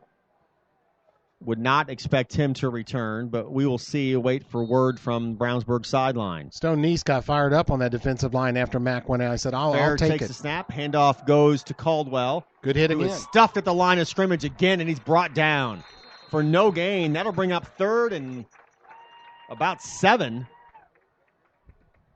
for the Shamrocks. There's a big third down here for the Brownsburg defense, Chris. Riley Ish, a good hit there on the defense. They've fired up since they saw one of their leaders, Mac Dutra, go off the field. Third down. Big one, you're right, Troy. So they need to stop. 3rd and 5 from their own 22. 5:01 left to go in the half. The Shamrocks lead at 17-0. Fair out of the shotgun. The lone back is Elvin Caldwell. 2 receivers to the far side, 1 to the near. Fair takes the snap. He drops back. He's going to pass. Looking downfield. He gets almost wrapped up, and the throw is complete to the tight end, number 88. That's Cole McCrary for the first down as he's driven out of bounds on the far sideline. Boy, Brownsburg defense put some heat on that passer, and he showed his senior experience there and got that ball once again out to his tight end, Cole McCrary. I show he has 4 catches. Great play by their quarterback, Nick Ferrer, the senior. So 1st down and 10 from their own 34-43 left to go in the half. Fair out of the shotgun. 2 receivers to the far side. Takes the snap. He's going to try and throw it again to the tight end. He gets it complete across the 35-yard to the 36. Again, that's Cole McCrary, the tight end, and he took a hard hit there, and he's down on the turf as well, Chris, and he's in a lot of pain. Yeah, I show that's his fifth catch. Noah Devney came up from his defensive back spot and made a hard hit on him, and we have a Westfield player injured now. So down on the turf is number 88, Cole McCrary. He is moving around, but seems to be in quite a lot of pain. The athletic training staff has come on.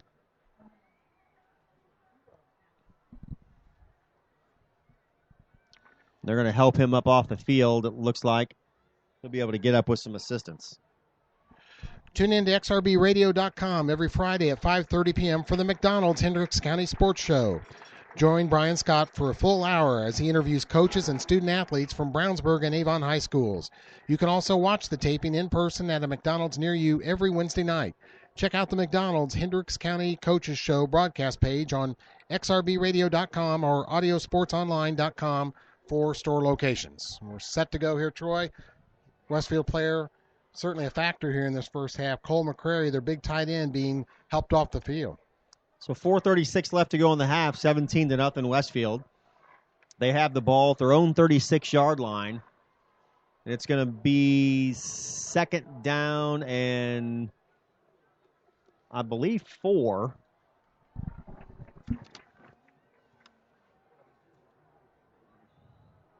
So 2nd and 4 from their own 36. Fair out of the shotgun. Caldwell is the lone back. 2 receivers to the near side. Fakes the handoff to Caldwell, looking downfield to pass. He's going to run the football, and he's going to be sacked and brought down for a loss at about the 33-yard line. Good defensive play. Jamar Conway on the stop there. They had good downfield coverage, and that forced Ferrer to pull the ball down and look for running room.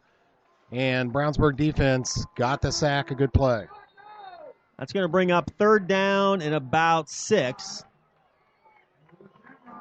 3rd and 6 from the 34-yard line. 3:51 left to go here in the second quarter, 17-0 Westfield. Fair out of the shotgun, drops back to pass, getting good protection. Throw across the middle to number 81, Ben Latfalian. That's close enough, Troy. Yeah, that's close enough. He is a 6', 208-pound junior wide receiver. You can't help but be impressed by their quarterback, Nick Ferrer. He stood tall in the pocket there, found his receiver open under the middle, a good throw, and a big clutch play for a Westfield first down. Another first down for the Shamrocks.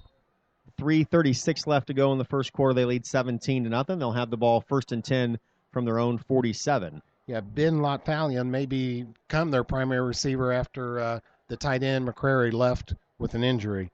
We saw Ben last week in that Fisher's game catch quite a few balls. You know, on that last play, too, the Brownsburg crowd was great. They were involved, making a lot of noise. They haven't given up on these kids, so credit goes to the Brownsburg crowd. Very impressed with the turnout, the attendance, and the enthusiasm of the home crowd. So Fair out of the shotgun. The lone back is Caldwell. 3 receivers to the near side, 1 to the far. Back to pass and throwing down the far side.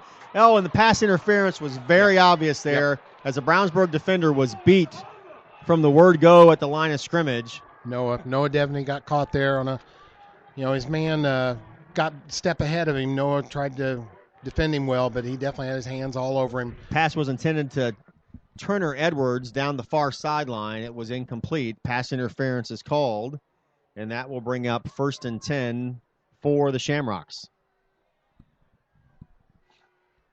3:14 left, second period.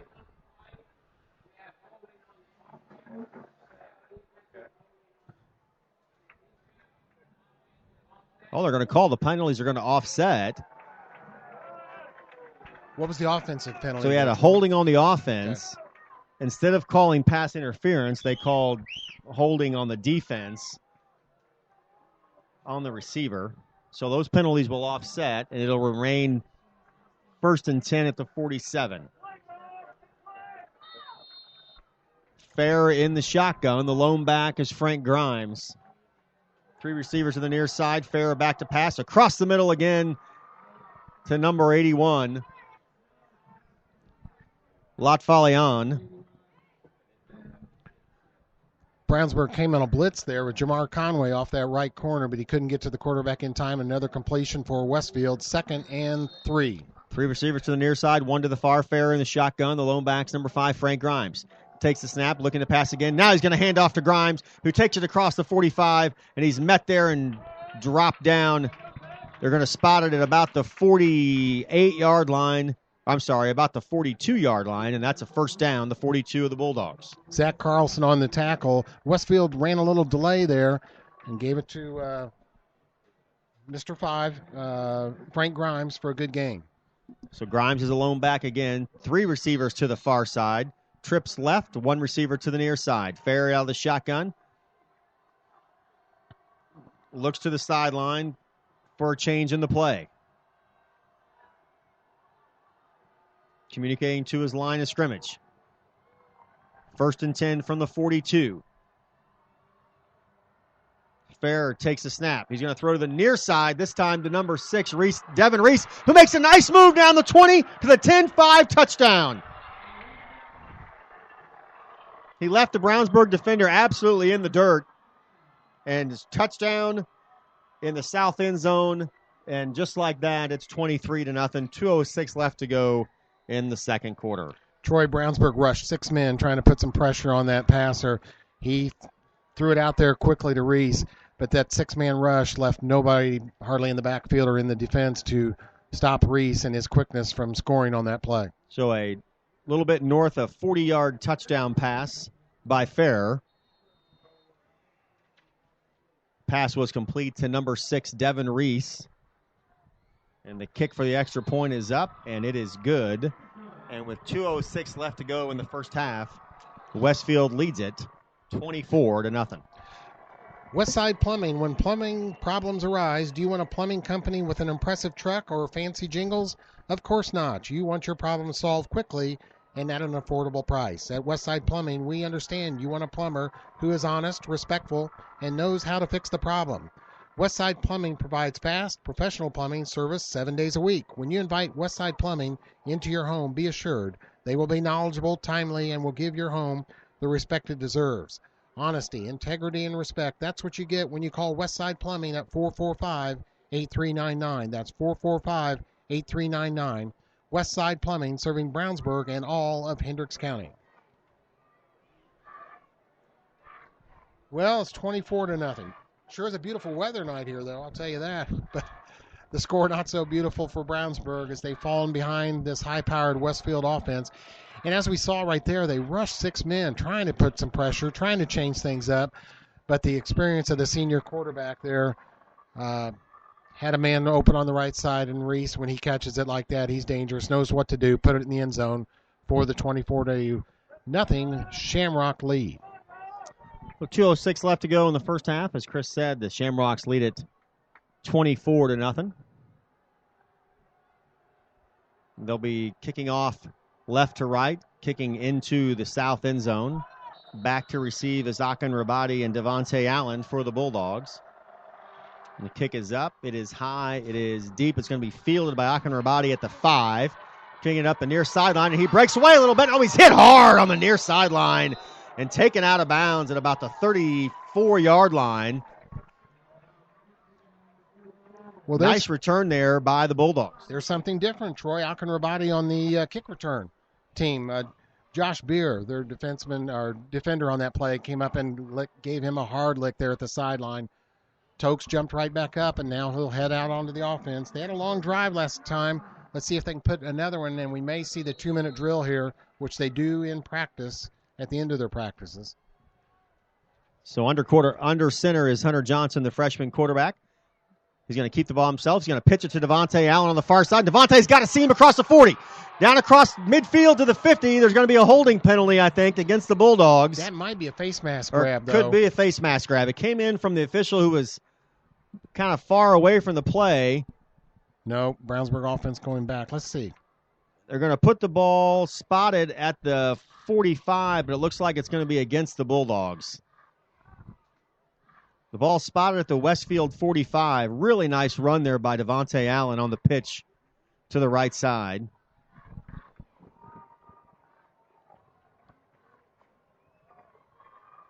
I believe the penalty is going to be against Brownsburg, but just judging by where the ball has been spotted.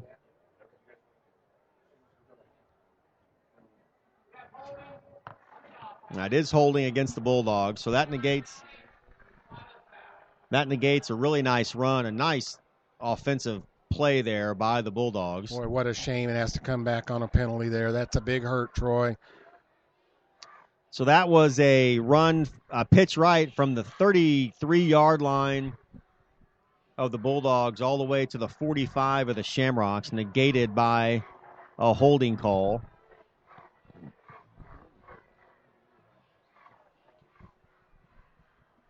So it's going to be 1st and 20 from their own 24-yard line. Johnson under center. Akin Rabadi is the lone back. One receiver to the near side. And the handoff goes to Akin Rabadi, who dives forward for a short gain. 1:36 the clock running. Brownsburg trails 24-0. And a timeout taken by the Bulldogs.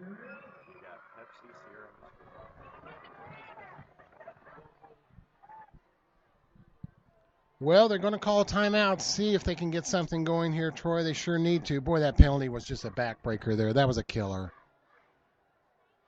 You've been wanting to see Devontae Allen do some things, and he did there. That was one of his best runs, all negated by a penalty call.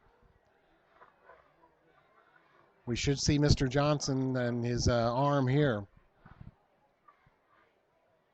Well, we'll see if the Bulldogs are going to choose to try and air it out, maybe risk a turnover or a long interception.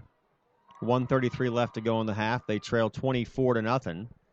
And the Bulldogs, I hate to keep bringing up the point, have only scored 6 points in their last 10 quarters of football. Only 6 points against Noblesville 2 weeks ago, and they're shut out 37-0 last week at Hamilton Southeastern. Looking ahead to next week, it's the big Avon game. Brownsburg at Avon next Friday night. Always a big rivalry game. You throw out all the records. I know that's a cliche, sorry, but you really do in that game. And it is at Avon next week for the Brownsburg Bulldogs. So 1st and 17 from their own 27-yard line. 1:33 left to go in the half. Brownsburg trails 24-0. They have the football. Hunter Johnson, the freshman quarterback, under center. Akin Rabadi is the lone back. One receiver to the near side. Johnson takes the snap. Handoff to Akin Rabadi, who dives forward across the 30 to the 31-yard line. Clock is stopped. Don't know why the clock is stopped. It's not a time. Yeah, there is a timeout. There's a timeout on the field. And it looks like Westfield might have taken that timeout. I think they did to set up a third down, make them try and get this first down, Troy. They did, and I was incorrect earlier. The first timeout that was taken preceding this play was also taken by Westfield. So Brownsburg has the ball, 1:28 left to go, 2nd and 17 from their own 31, and all 3 of their timeouts left if they could convert this long first down attempt. So Westfield thinking they got them down, got to step on them a little bit here and see if they can get the football back. Brownsburg coaches in the huddle, seeing what they can work out here on this third down play. They really need to get a first down here, as Troy said, to basically just keep the ball away from the Westfield offense and give them another chance to score. After the gain there by Akin Rabadi, it's going to be 2nd and 12 from the 31-yard line. Again, the Bulldogs had a really nice pitch right run to Devontae Allen, erased. So he ran the ball all the way down to the Westfield 45-yard line. About a 35-yard run that was negated by a holding call. So Johnson under center, Akin Rabadi the lone back, Devontae Allen in motion. They fake the pitch to him, looking to pass. They got Akin Rabadi. Oh, and the ball was almost picked off. It was tipped by Akin Rabadi, who kind of went through his hands as the defender was closing on him fast. So the incompletion, the pass intended to Akin Rabadi, will bring up 2nd and 12. The ball on their own 31-yard line. The Bulldogs trail 24-0, 1:24 left to go in the first half. For the passing so far, I have Hunter Johnson with 1 out of 5. So he had that one real nice pass, but not too much success other than that. Vincent Lisman had a nice reception from Johnson across the middle to convert a third down near the Westfield goal line. Here in the second quarter, the Dogs had it 4th and goal from about the 2. Ran the handoff play to Akin Rabadi. They could not convert. When you look back on that now, that was such a big factor here. Trying to get that score, they really needed to push it in the end zone right then, Troy. Yep. So it's going to be 4th and 12 now from their own 31-yard line. 1:24 left to go. And they're going to kick it. And the punt is almost blocked again. Ball lands just on the other side of midfield, fielded by the Shamrocks. And he's around the far side to the 40, cutting back across the field to the 30 and diving forward to about the 27-yard line of the Bulldogs. Number 4, Adam Horke on the return there, and he got some good yardage. Ball down to Just seems everybody for the Shamrocks, whether it's Horke at number 4, Grimes at number 5, or Caldwell number 7. Very, very athletic and have a lot of speed. I think Chris has got a score for us from one of the other contests. Big game, rivalry game now. Roncalli over Plainfield, 21-10 at the half. Plainfield 3-0 going into that game. They're in danger a little bit here, even though it's at halftime of their first loss. Roncalli 21-10 leads Plainfield at the half. Roncalli with a big loss to Chittard last week. Snap goes to Fair, looking to pass. Throws the ball in the flats to number 8. Turner Edwards, who's pushed out of bounds at about the 10-yard line. So the clock will stop with 1:04 left to go, and the Shamrocks are in position to score again, Chris. Well, that'd be the last thing Brownsburg needs is a score before the half by Westfield, but that's what they're trying to do. They're going to keep their foot on the gas here, try and increase that lead. Another nice throw by Ferrer, their senior quarterback. He's been fantastic tonight. Frank Grimes will be the lone back. Ferrer out of the shotgun. 3 receivers, trips left to the far side. And the lone receiver on the near side is number 6, Devin Reese, who's got a long touchdown reception already. Brownsburg leaving men open Brownsburg's on the defense right. is not, I tell you what, Ferrer missed it on the left side there. Brownsburg only had 2 defenders lined up near the line of scrimmage on a 3-receiver set to the far side. They hand the ball off, driving the ball forward. 47 seconds left to go. It's first down and goal from the 5. They've got it again if they want it. 3 receivers open on the left side, only covered by 2 men. Yeah, I'm not sure why there's no adjustment being made there. Ferrer takes snap out of the shotgun, hands the ball across the middle to number 5, Frank Grimes, who drives the ball forward. And Westfield will take their last timeout. 25 seconds left to go in the first half. Zach Carlson, a nice tackle there over the middle. Yeah, we can see up here that they had trip receivers to the left side of that formation, only covered by 2 Brownsburg defenders. On the play before this one, Brownsburg coaching staff and the defensive coaches waving and gesturing wildly to get a man over there to cover one of those open receivers. On this time, they just kind of let it go. Maybe they knew there was going to be a run up the middle. Either way, kind of surprising that the senior quarterback of Westfield did not make the adjustment there to see at least one of those receivers was uncovered. So Westfield takes their last timeout. 25 seconds left to go in the first half. They lead at 24-0. The Bulldogs did have a 20-play drive in the second quarter that ended in a failed 4th and goal conversion from about the 3-yard line.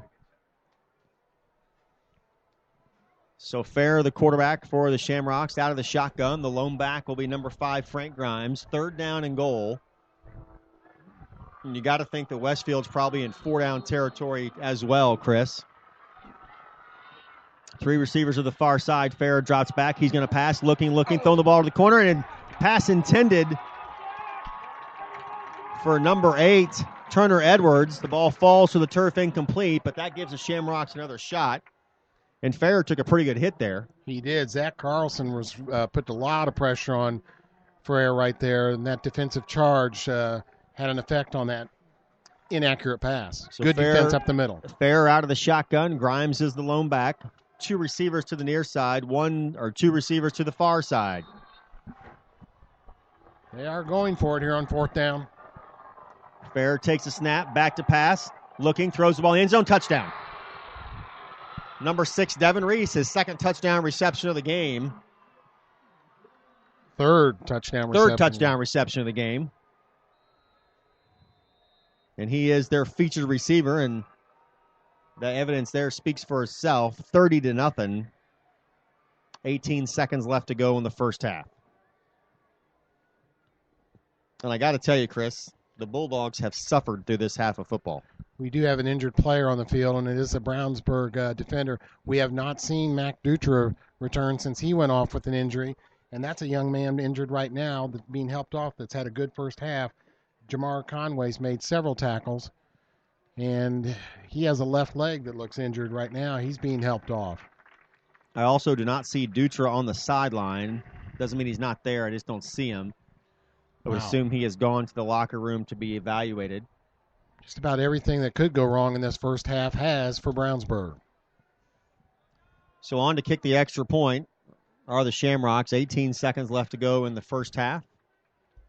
The extra point, if good, will make it 31-0 Westfield. What beautiful weather night here, though, Troy. Isn't it fantastic? It is beautiful weather and a great crowd. Like you said, the crowd. The home side of the bleachers here, or the stadium here, seats about 4,000, and it's been full for every home game this year.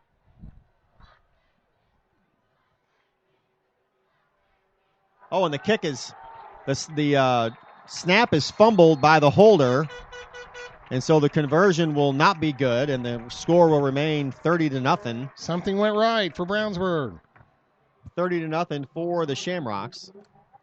So 18.2 seconds left to go in the first half. Westfield leads it 30-0. Panuni's Pizza and Wings in Brownsburg has something for everybody, and you don't even have to leave home. Call 286-3500 for free delivery to Pittsboro, Claremont, North Avon, and all of Brownsburg.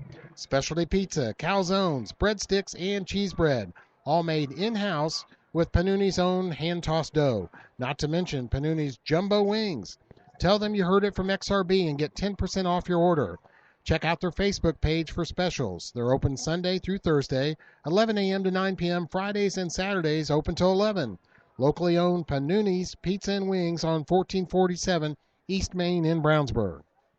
So 18 seconds left to go in the half. The Dogs trail 30-0. The point after try failed by the Shamrocks on a bad snap. Stokes back there again. How about a kickoff return for a touchdown, Troy? That would bring some life to this effort. So Akin Rabadi and Devontae Allen back to receive for the Bulldogs, and they're setting it about between the 15 and 20 yard line. So two mistakes on kickoff returns by the Bulldogs tonight, one resulting in a turnover. Avon and Fishers in a game just south here, big conference game, tied at 7. And here's the kick, and they squib it, and it comes into contact with the Brownsburg. Playing the ball down the turf. I think Ben Geilinger for Brownsburg recovered it. Looks like the Dogs have it. Boy, that bounced around, a dangerous play there. Referee signaling Brownsburg ball. Is that Brad Gullinger with Yes. who fell on the loose ball? Yep. 14 and a half seconds left here in the first half. Fans, you want to stick around right as soon as we go to halftime. We have a special guest in the booth. Brownsburg Fire Territory with a strong presence at this game, and they're raising funds for their 9/11 memorial. So stick around here as soon as we go to half for a special guest. Again, 30-0 Westfield. 14 seconds left to go in the first half. I can't imagine Brownsburg doing anything but taking a knee here, but you never know. It looks like they are calling it doesn't look like they're going to go into the take a knee formation as they were clarifying the play call there by the coaching staff. Akin Rabadi, the lone back. Hunter Johnson, and timeout called by Brownsburg. Hunter was dropping back to pass there, so they were going to go for something, but one of the coaches called a timeout just before the snap.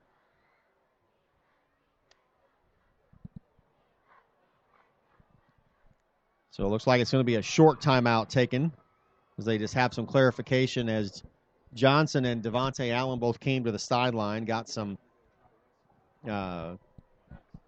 instruction from the Brownsburg coaching staff. They're back out in the huddle, and the Shamrocks taking a little bit more time. They're bring their defensive squad back out towards the line of scrimmage now. Hunter Johnson, the freshman quarterback under center. Akin Rabadi will be the lone back. This should be the last play of the first half.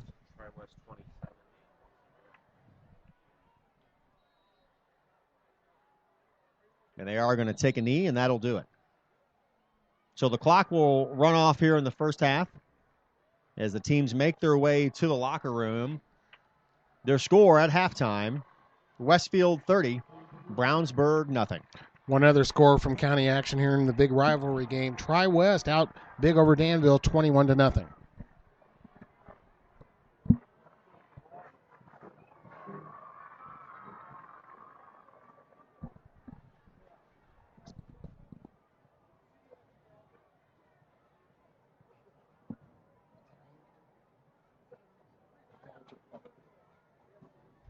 All right, fans, as we promised, we do have a special guest here on this evening. Battalion Chief Stephanie Martindale of the Brownsburg Fire Territory is here, and they are raising funds tonight and displaying their 9/11 memorial. How's tonight going, Stephanie? I know the memorial is parked just outside the stadium, along with the red, white, and blue cars from... Right. Indy Carmada has teamed up with us. We're going to do a car show September 28th, and they brought out 3 of their Mustangs. There's a red, white, and blue, which is really nice. Bill Estes Ford let us borrow the red one, because they are a primary sponsor for the car shows, which was kind of nice. And we've got parked out front of the stadium here, so it's really nice. We got invited to tailgate with the students. Oh, good, good. Okay, and that's is September 28th. Where at? It's going to be at Williams Park. That's where our memorial is going to be built. The Brownsburg Parks Department has dedicated an area for us to build the memorial. We've got a steel beam that we'll be able to place in that memorial. You can visit, there's a website, brownsburg911memorial.com. And you can visit that website. It'll show pictures of the memorial, how to donate money. But at this car show, it's going to be not just a car show. It's going to be a family festival. Okay. We've got an extrication demo that we're going to do by the Brownsburg Fire Territory. We've got a bounce house, a kids activity area. There's going to be an Indy car there. It's like a two-seater where they'll actually can pay, and they'll take you right around Brownsburg. Fantastic. So it's going to be a lot of fun, but all the proceeds that we make that day will go towards this 9/11 memorial so we can get it built. We would love to start breaking ground this next spring so we can do the dedication next September. Folks, if you've seen or had a chance to see the drawings and the plans for the Memorial Park, it is really a thing of beauty. They've really done a good job. Who's done the planning for that? And you know, as far as the memorial, who put that together? I know there's a committee working on it, but right. Actually, Blackline Studio actually developed that. They got with the members of the committee and the firefighters that actually got the piece for us, brought it all the way from New York, and they actually designed it. And it was a lot of thought process put into it. I mean, the beam will actually be pointing towards New York. There's going to be storyboards that will explain exactly what happened. Our goal is to create it as an honor to the people that lost their lives, and also a memorial and a memory that, and teaching it, that we can teach future generations that this is what's happened and it's a part of our history. Yeah. Now the beam is here tonight. It's covered by an American flag. It's been displayed here in town at several events, the July 4th parade. Right. Your fundraising has been going on for a while now. How's the fundraising coming? We're just really getting in the tip of it. We've been doing very small fundraisers. We actually have also teamed up with Brownsburg High School student government, and they have designed T-shirts, and they are really neat.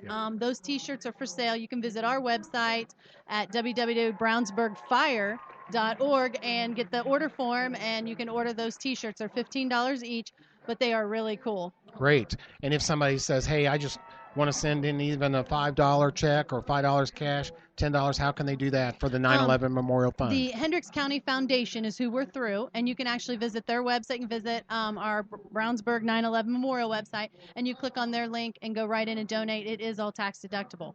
There we go, easy. And so, folks, you'll want to see the beam, see the plans for Memorial, and September 28th, the car show at Williams. Right. Come out, see it, be a part of it.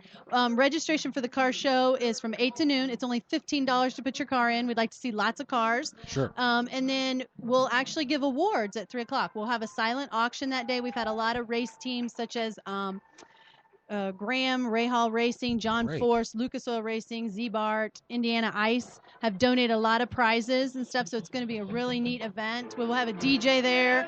The Colts trailer will be there with the Super Bowl trophy. There's going to be a blood drive, food to purchase. It'll be a lot of fun. That's going to be a fantastic event. Rain or shine? Rain or shine right now. We're going to have good weather for that. We're going to have good weather. We're all going to say a prayer and have good weather. Sure we are, Stephanie. Well, thank you for joining us. You have somebody with you here tonight. Who do you have with you? Thank you. I've got my daughter, Grace. She's here Grace. with me, giving her support. She actually helped take pictures of the honor guard coming across the field. So Good. It's pretty special for her, too. She's been a part of this 9/11 as long as I've been trying to help raise money for it. So she's been promoting it, too. Battalion Chief Martindale, thank you for joining us. Thank you too, Grace. We wish you a lot of luck, and we'll see you all September 28th at the car show at Williams Park and raise more funds and see the memorial. It's a fantastic event coming up. Great. We'll see you there. Thank you. Thanks a lot. Thanks, Brady. Yeah.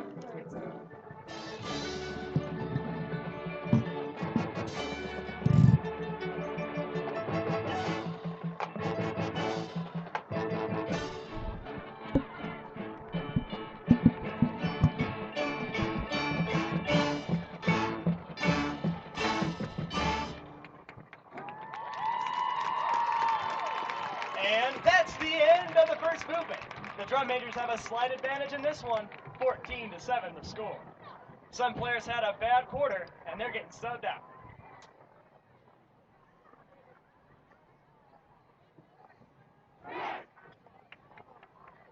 Don't you dare leave your seats because second movement action is coming your way. Now.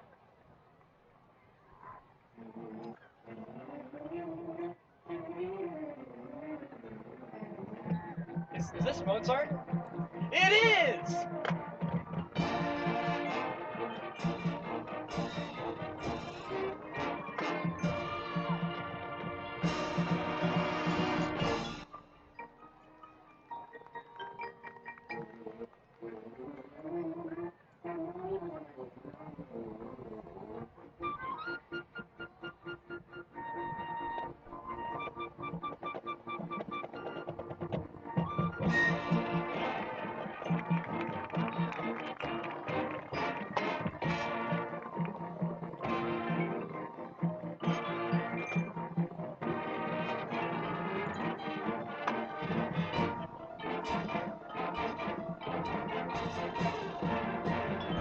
That could be enough notes for a first down, but let's check the measurement.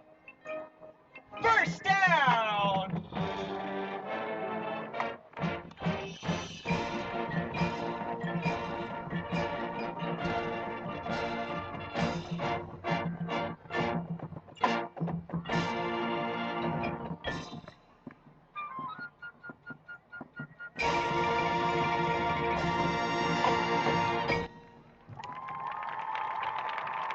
What an incredible pass that flew there.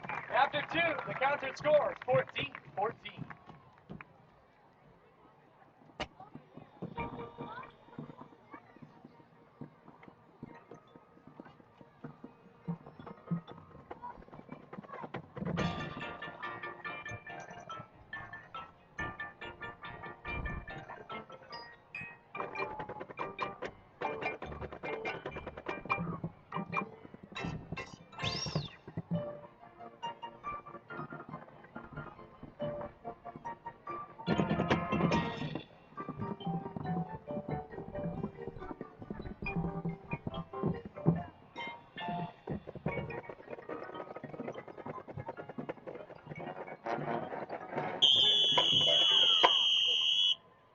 Full start. On the brass. Repeat. Letter A. I cannot believe the brass would commit a penalty like that. The coach isn't going to be too pleased with this one.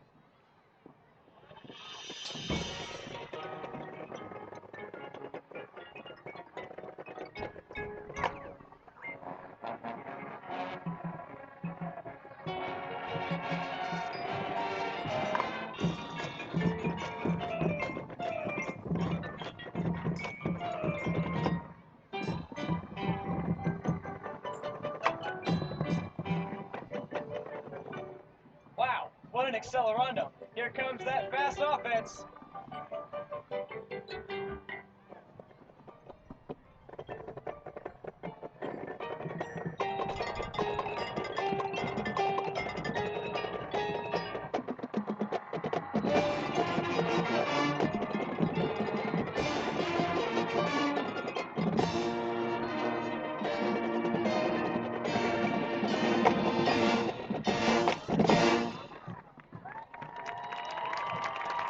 Be sure to join us next time for the exciting conclusion of this concert.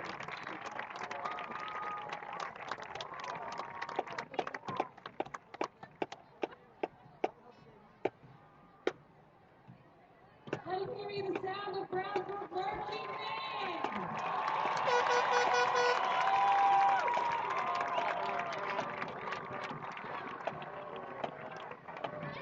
Their performance tomorrow night at the Westfield is I think to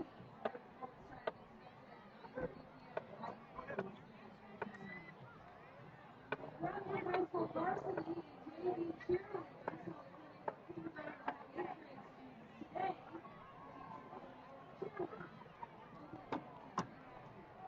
VHS Ball Cheerleading Clinic has over 30 participants. They are certainly full of cheerleaders will off the second quarter. Let's put our hands together for these cheerleaders as they cheer on our ball.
Well, halftime here at Roark Stadium on a beautiful night, but not a beautiful score for the Brownsburg Bulldogs and their fans. They trail 30-0 here.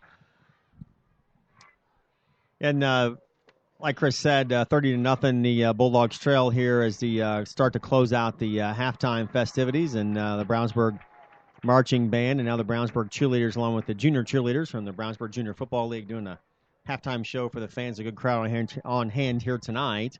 And to take us leading up to the second half, Chris has our statistics review for the first half. Well, I can give you a scoring summary. Westfield got on the board with a Grimes 58-yard run, extra point by Dowd. That took the lead there, 7-0. Then that turnover on the kickoff play after that Westfield score led to another Westfield score, this time a field goal by Mr. Dowd, made it 10-0. Their great receiver, and he has been active so far, Devin Reese, then caught a touchdown pass to make the score 17-0 after a Dowd extra point at the end of the first quarter. Reese again with a touchdown pass in the second quarter. Extra point by Dowd made it 24-0. Reese again on a pass, his third touchdown catch of the game for Westfield, made it 30-0. The extra point was no good as the snap on the extra point was fumbled, and that's where we stand right now at 30-0, ready to start the second half here before long. You know, you're finally on your own, living in your own place, paying your bills, making your own decision. When your decisions involve insurance and financial needs, it's nice to have a little help. State Farm agent Pete Fay knows that being on your own shouldn't feel like being alone. Visit State Farm agent Pete Fay at 431 East Northfield in Brownsburg. Like a good neighbor, State Farm is there. When plumbing problems arise, do you want a plumbing company with an impressive truck or fancy jingles? Of course not. You want your problem solved quickly and at an affordable price. At Westside Plumbing, we understand you want a plumber who is honest, respectful, and knows how to fix the problem. Westside Plumbing provides fast, professional plumbing service 7 days a week. When you invite Westside Plumbing into your home, be assured they will be knowledgeable, timely, and will give your home the respect it deserves. Honesty, integrity, and respect, that's what you get when you call Westside Plumbing at 445-8399. That's 445-8399, Westside Plumbing, serving Brownsburg and all of Hendricks County. Troy Hoosiers in action tomorrow in state college games. What time does that game start? Against Bowling Green, right? Yeah, the Bowling Green Falcons come to Memorial Stadium tomorrow in Bloomington as the Hoosiers and their version of the spread offense will the same offense that the Shamrocks are running tonight with great success here at CF Roark Stadium will run. That's a noon kickoff tomorrow, and then they'll follow that up with a SEC opponent that comes to town on the 21st, next Saturday, with an 8 o'clock kick against the Missouri Tigers down there in Bloomington. And Missouri game, that'll be big, of course, too, but Hoosiers will need tomorrow's win. Have you seen Brownsburg star from last year, Chase Dutra, get on the field yet? I got to tell you, I've not seen Chase on the field yet, and as you would expect, freshman not getting a lot of playing time in the Big Ten. But if he could tackle, he would be at an advantage for the Hoosiers. I think they may ought to give him some time. That's right. And then, of course, primetime game, Purdue, Notre Dame at 8 o'clock. I don't know about Ball State tomorrow. You know, we talked about kicker Brandon Dowers for Brownsburg before this season started. He does not have a field goal here, and we are in our fourth game, so that's a little bit of a surprise. But really, Brownsburg's needed scores, so they're going for touchdowns whenever they get in the red zone. Maybe Mr. Dowers can get a field goal here in the second half and get them on the scoreboard. Well, bad news for the Bulldogs is that the Shamrocks that Brownsburg will be getting the football. Is that correct? I believe Westfield had it in the in the opening drive because they drove and scored that early quick touchdown. So the Dogs will have the football coming out of the second half. They do trail the Shamrocks 30-0 as we go into the halftime. The Bulldogs only have scored in their last 10 quarters of football 6 points. You know, Troy, and this is a surprise to me. You look back at that first half, Brownsburg only had 3 possessions. Their first possession started at their own 28, ran 3 plays and out. Second possession was that long drive that they failed to score on, but they ran 20 plays on that drive. Then they had a third possession that started at their own 34, only ran 4 plays. So time of possession, we don't have those numbers, but it must favor Westfield by a large amount. Well, Brownsburg did have that one sustained drive of, I think, was 20 plays. Mm-hmm. Ended up with no points out of it. They had the ball 4th and goal from the 2 and can't punch it in. Westfield takes over. Penalties have hurt them too, hurt Brownsburg bad in that first half. Well, out there throwing and warming up his arm is the freshman quarterback Hunter Johnson. Johnson gets the start tonight and has not played badly. Has shown a couple of signs of having some pretty good arm strength. And it's like I said, Chris, it just seems like at this point in the game, a quarterback's arm strength or his ability to be in the pocket and throw is just not in the Brownsburg game plan. But when you look up and you say 6 points in 10 quarters, maybe the game plan needs to change a little bit. Right. Well, and we're seeing some attempts at change as far as the lineups, and we've seen a number of different formations. We've seen some different sets. We saw Mr. Hoffa come in as a tailback there a couple times, and Tokes go out in the H slot, but nothing much working here. I can tell you that the Brownsburg coaches, at least in their media and public view, have remained optimistic. Coach Comer's fond of saying high school football should be fun. Well, not too much fun for the Brownsburg players tonight, but they're trying to be optimistic and get things going. This is a young team. Only 9 players back on defense.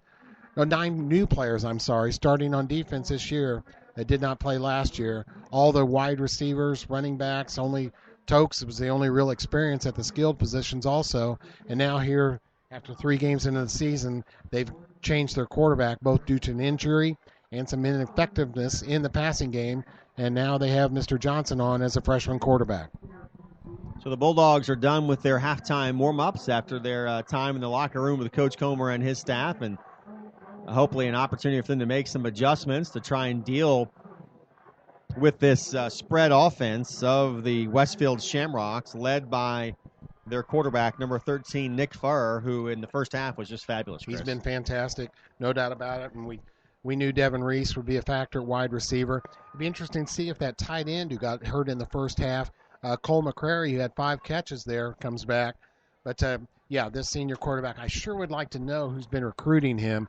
I would imagine, I don't know if he's a Florida or a big school quarterback, but any mid-size or, decent college team would like to have him, I would imagine. Don't you think, Troy? I would think so, and to see him stand in the pocket with the poise that he has, he's even shown some flashes of having some mobility. And maybe some good news for the Bulldogs as the number 91, the defensive lineman, Mac Dutra, is under his own power and walking back onto the field out of the south end zone, still in uniform and has his pads on. He's being escorted by a member of the staff over to the Brownsburg sideline. Yeah. So running a little bit. We'll see if Mac Dutra can get that knee warmed up, and it appears that does not have any major injury to the knee that he went down with. It looked like he was in a lot of pain, and I said it a couple of times. I did not expect to see him back on the sideline for this game at all, Chris, and then here he is coming out of the locker room. He's going to get his gloves, going to put his helmet on. He may play here in the second half, and that's a bit of good news. He's been a tremendous defensive performer for them, and they need all the help they can get on defense. They can ill afford to lose Mac Dutra. So Tokes Rabani and Devontae Allen are back to receive the kick for the Bulldogs. They need a kickoff return for a touchdown. When you're struggling to score, any kind of special team score really helps you. The Brownsburgs need a flash here, and Rabani will try and field at the goal line. The ball goes over his head into the end zone and out the back for the touchback. And, Chris, I got to tell you, the Bulldogs are not handling the kickoffs well at all. No, the kickoff special team return team has been a problem. Short kicks, pooch kicks have all been problems if they rolled around the ground. They've had numerous turnovers in that area this year. Number 83, Vincent Lisman, the 5'7", 130-pound sophomore receiver, checks into the game, along with number 3, Isaiah Hightower, who will be the receiver to the near side. Rabati is the lone back. The quarterback under center is the freshman, Hunter Johnson, as we begin the second half. Johnson takes the snap. Handoff goes to Rabati, falls forward for a gain of about 4, down to about the 24-yard line, and that'll bring up 2nd and 6. Nick Craig on the tackle there for Westfield. He's made a couple plays on their defense. So 2nd down and 6 for the Bulldogs. on the 4-yard carry by Akinrabadi. Johnson over to the sideline with the play, takes it to his teammates. And the Dogs come to the line. Receiver to the near side, number 3, Isaiah Hightower. Akinrabadi is the lone back. Johnson takes the snap, gives the ball to Akinrabadi again, breaks his way across the 25-yard line down to about the 28. And he's going to be just short of the first down. It's going to bring up about 3rd and 2. Actually going to be around 3rd and 1 as he gets the ball down to the 29-yard line. Good power run by Tokes there over the right side.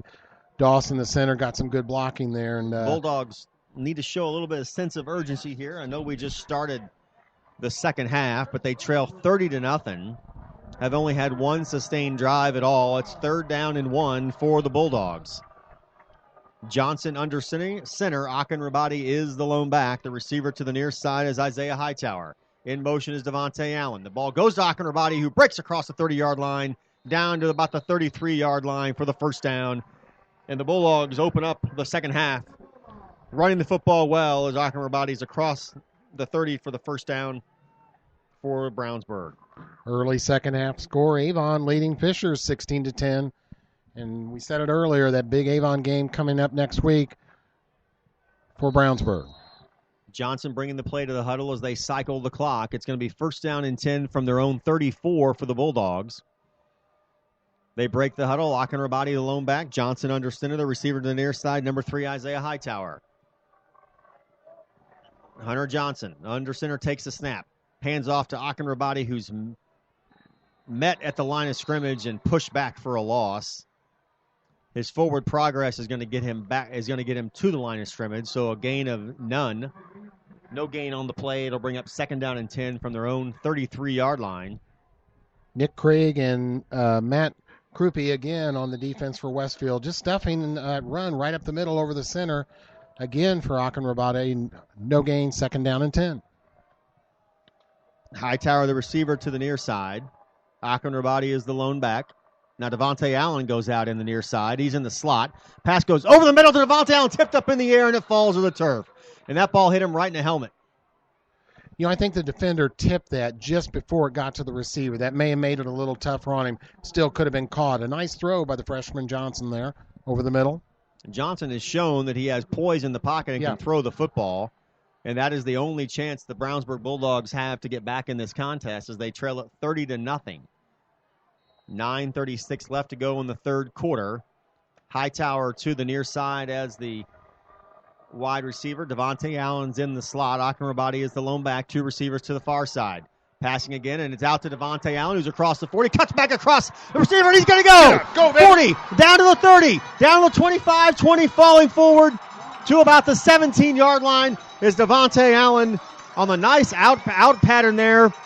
Johnson with a nice pass and makes a great move about 5 yards from the line of scrimmage and busts down the near sideline for a big run. Boy, a short little dump pass there on the left side of the zone. And you've been wanting to see him, Troy. Allen burst open and got some good speed, but that was a nice play by Johnson. It was a simple pass, but that is his second completion of the game. And a big game, Brownsburg's biggest gain here in several games.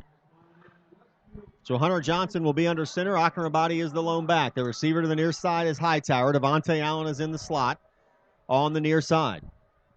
Takes the snap, handoff to Akinrabadi. No, he's going to keep it. Johnson around the near side, cuts back across. He's pushed out of bounds at about the 7-yard line, and that'll bring up about 2nd and real close to the first down. We'll see if they got it. And we may have to measure here. They're going to spot the ball at the 7. That's what they needed at the 8. That's what they needed for a first down. I don't trust this crew in their spots. We've seen Johnson do that a couple times now. He's effective at faking that ball to Tokes up the middle, and then he takes off around left end. I thought the head official was going to call for a measurement. He is not. And that will make it 2nd down and about a foot. How can it be that close and you not call for a measurement? Look at those markers. Not real sure. Handoff goes to Akinrabadi, who is dropped for a loss in the backfield. That's not what the Bulldogs needed. That's going to bring up 3rd and about, it's going to bring up 3rd and 2. His forward progress is only going to be a loss of 1. Well, actually, it's going to be 1, so 3rd and 1. Their big 6'4" lineman, Jacob Robinson, met Akinrabadi 1 yard back in the backfield, and boy, he stopped him good, wrapped him up. The ball is at the 9. They need the 8 for the first down. And I got to go back, Chris, and say again on the playbook why there was no measurement with the ball at the 8-yard line on the last play, I don't know. Hightower, the receiver to the near side. Devontae Allen's in the slot. Akinrabadi's the lone back. And there they jumped, and that'll be the first down right there. As long as the Bulldogs didn't move, which I don't think they did, it's going to be encroachment offsides on the defense. I think you're right on that, Troy. Kenoti Crawford, their big defensive lineman, appeared to jump that. And that stops the clock with 8:24 left to go in the third quarter, 30-0 Westfield. Let's get a score here. Doing well here on this drive. Let's see. This will be the 9th play of this drive. Started at their own 30. So Akinrabadi is the lone back. Hightower and Devontae Allen to the near side. To the far side is number 83, Vincent Lisman, who's shown some flashes. Yes. He's the little fast receiver, one of the smaller guys on the field. He did some things last week against Southeastern. In motion is Lisman. Rolling out to the right side and throwing the football. Tipped up in the air. It's picked off. Down the far sideline, and he may go down to the 40, 50, and he is gone. That's going to be 99 yards the other way for a touchdown. And if there's anything in the world that you couldn't have happen, that was it. Turner Edwards picked that off. The pass was tipped. And the Westfield Shamrocks on Friday the 13th here having no bad luck at all. Very well done, Chris. That is very, very well done. Sorry. Well, I mean, all you can do is make a joke at this point. Brownsburg in their last 10-plus quarters of football has scored 6 points, and they are getting blown out of their own stadium tonight, 36-0. At the beginning of the third quarter, 8 minutes left to go in the third. The extra point, if good, will make it 37-0, and I don't even know what the coaching staff can do at this point in time, or that was too bad. Try and motivate this squad. Hey, on that play, they didn't try to run up the middle. They tried something different, and boy, did it backfire. You've seen probably about the 4th or 5th tip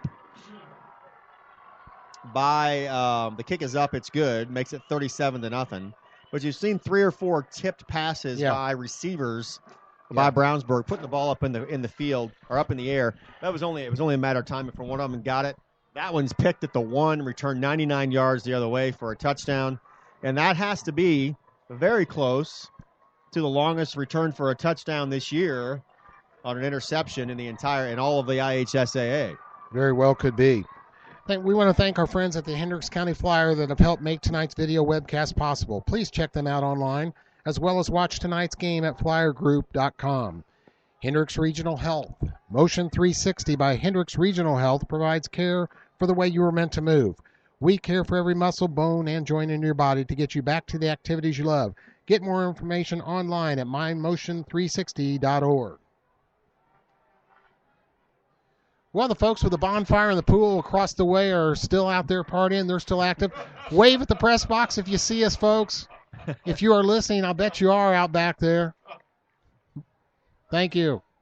Yeah, well, Chris and I will attempt to continue to entertain you, and 37-0. The Bulldogs trail as Chris has reached out to the people on Maple Lane. Gave us a little wave there. On the other side of the visitor stands. Those visitor stands are enjoying themselves tonight. They lead this game 37-0. 8:01 left to go in the third quarter. And Friday the 13th, as Chris pointed out, and there you go again, another drop on the kickoff. Able to pick it up and get it across the 12. The ball's on the turf. Recovered by the Bulldogs. So the ball got loose, but I think it's going to stay with Brownsburg. So that's number 10, Michael Clare, drops the kickoff, picks it up, starts to run the football back, gets the ball knocked out of his hand. It goes to the turf. And the Brownsburg has had just trouble after trouble on special teams tonight.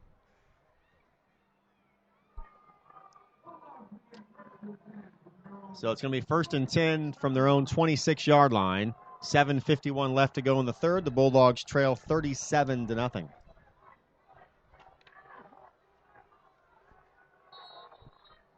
Shamrocks 2-1 in the conference. Look to make it 3-1 here.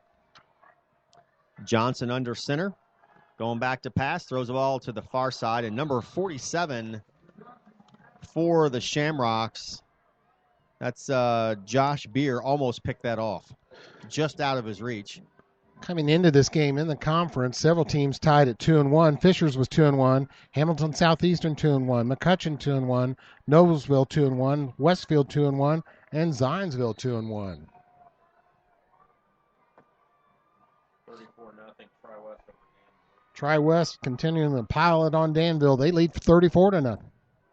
Johnson keeps the ball, pitches it to Devontae Allen. He's dropped hard behind the line of scrimmage. Is Johnson. Devontae Allen gets the ball across the 30 to the 31-yard line. That's going to bring up third down and about 4.5.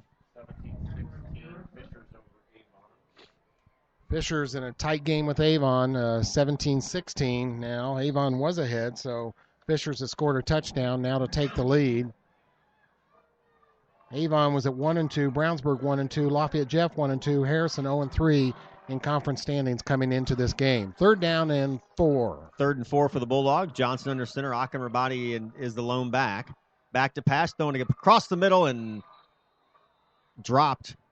Knocked away, actually. The pass was intended to number 3, Isaiah Hightower. Westfield defender got his hands in there, knocked the ball to the turf, and young Mr. Johnson. Even looking at 4th and 4 with 7:01 left to go in the third quarter, trailing 37-0 on their own side of the field, the Bulldogs are going to have to go for it. Sorry, Troy. Young Mr. Johnson, 1 out of 4 in the passing game in this second half. Brownsburg ran 22 running plays, only 5 passing plays in that first half, so they were conservative in their use of the freshman. Johnson under center. Akin Rabadi is the lone back. Hightower to the near side, and Johnson's going to keep it and run for the first down across the 40 and towards midfield, diving down close to the 50. He's going to be at the 48-yard line. And on the read option, Johnson takes it for a nice run and a first down for the Bulldogs. You know, that play's been effective almost every time. Fake to Tokes up the middle. Johnson keeps it around one of the ends. 6:54 left to go in the third. The Bulldogs will have it at their own 48-yard line, 1st and 10 on the nice run by the quarterback Johnson. Hightower, the receiver to the near side, 2 receivers to the far. Akin Rabadi is the lone back. Back to pass, looking across the middle, and caught, and he's hit hard. Did he hold on to that ball? I think he might have dropped it. That's number 83, Vincent Lisman. Like we said earlier, one of the smaller guys on the field takes a good hit that knocks his helmet off. He has to come out of the game.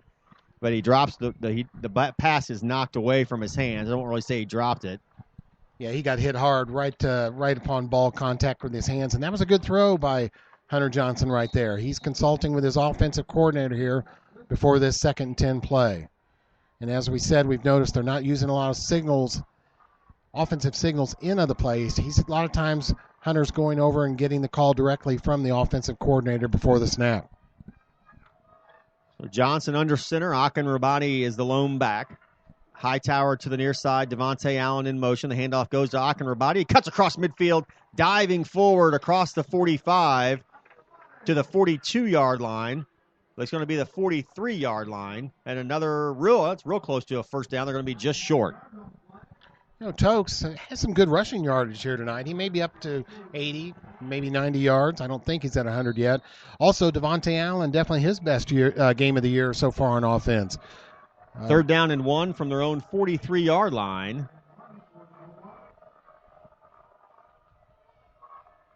In motion, Devontae Allen. The handoff goes to Akin Rabadi. Cuts around the right side, dives forward for the first down. Is Akin Rabadi. Tokes Akin Rabadi on the carry. Jacob Robinson, the defender for Westfield, brought him down just by the shoestrings there. Bulldogs 7 plays so far on this drive, started at their own 25, showing some life on offense here in the third quarter. 5:56 left. Lisman checks out of the game. You got Hightower and Michael Clare, the wide receivers to the near side. Akin Rabadi is the lone back, 1 receiver to the far side. Devontae Allen's going to go out in motion. The pass is complete on the near side to Hightower. Breaks the tackle, does a nice job, and he's down to about the 31-yard line. Isaiah Hightower with the reception on the pass from Hunter Johnson. You know, he hasn't had too many receptions at all this year. Hightower was expected to provide some offense from wide receiver. He did there on a nice play. Good throw again by Mr. Johnson, his second complete pass of this half. First down for the Bulldogs. First and 10 at the Westfield 41. 5:34 left to go in the third quarter. They trail 37-0. Bulldogs looking for their 7th point in the last 10 quarters plus of football. They've only scored 6. Back to Pasha Johnson. He's got a man on the right side. The pass is complete. And that play finally works. The pass to number 99, Bryce Tolle. The 6'2", 230-pound offensive lineman in there playing a little bit of tight end. And a nice route, a nice pass, floated it right in there to the receiver, and that's another first down for the Bulldogs. Wonderful throw there by Hunter Johnson. Stood strong and led his receiver just right on a nice completion. 2 completions in a row. Sets up a first down. Brownsburg moving the ball here. So it's going to be first and 10 from the 16. Akinrabadi is the lone back. Hightower, the lone receiver to the near side. Devontae Allen lines up in the slot. Handoff goes to Akin. No, they're going to pitch it to Devontae Allen on the fake, and he's brought down at about the 11-yard line. They're going to call it the 12. So a gain of 4 on the play is going to bring up 2nd and 6. Hunter Johnson, maybe it was in the Brownsburg Junior Football League, but he has had good coaching on running that fake play up the middle. It looks like he hands that ball off almost every time. He's good at that fake, and then he'll either keep it around the right side or pitch to Johnson. Second to your man, Devontae Allen. Thank you. 2nd and 6 from the 12 of Westfield. Back to Pasha Johnson. Pressure coming, and he's hit as he throws the ball. It falls incomplete. And he took a big hit, and he might be hurt. Boy, that was number 30 for them. Stayed down on the turf for a second, but he's getting back up now under his own power, and he appears that he's okay. Boy, we could see that from up here. Big Jacob Robinson on the Westfield defense, just on a bull rush from their defensive end. He was untouched and came in there and hit Hunter from his blind side. And he's shaken up a little bit. He's talking to the Brownsburg coaches over here on the sideline. He'll run back to the huddle. So that's going to bring up third. It's going to be more than 3rd and 6. Well, I guess it's going to be right about 3rd and 7. Well, 3rd and 6. That pass was incomplete. I apologize for that. I was thinking that he was sacked. Driven to the turf really hard. He gets up. Akinrabadi lone back. Devontae Allen in motion. Handoff goes to Akinrabadi, who slices back up, changing direction, drives forward. He's got the first down. Good run. Across the 10-yard line to across the 5-yard line, or right at the 5. They'll spot it at the 5-yard line. It's going to be first and goal from the 5. 4:30 left to go in the third quarter. Brownsburg trails 37-0. All right, Troy, they have got to punch it in the end zone here. Chris pointed out earlier that the Friday the 13th curse is definitely alive and well for the Bulldogs here tonight at CF Roark Stadium. Akinrabadi, the lone back. Hightower, the lone receiver to the near side. The handoff goes to Akinrabadi. He's met at the line of scrimmage and dropped. Met by a host of Westfield defenders. No gain on the play. That's going to bring up 2nd and goal from the 5. Good drive here by the Brownsburg offense. They started at their own 25. This will be their 14th play. They've had a couple long drives, Troy. They just can't put it in the end zone. Akinrabadi lost his helmet. He's got to come out of the game. Number 36, Sam Hoffa, will check in at running back. Sam, only a sophomore, 5'11". Play comes in from the Brownsburg sideline.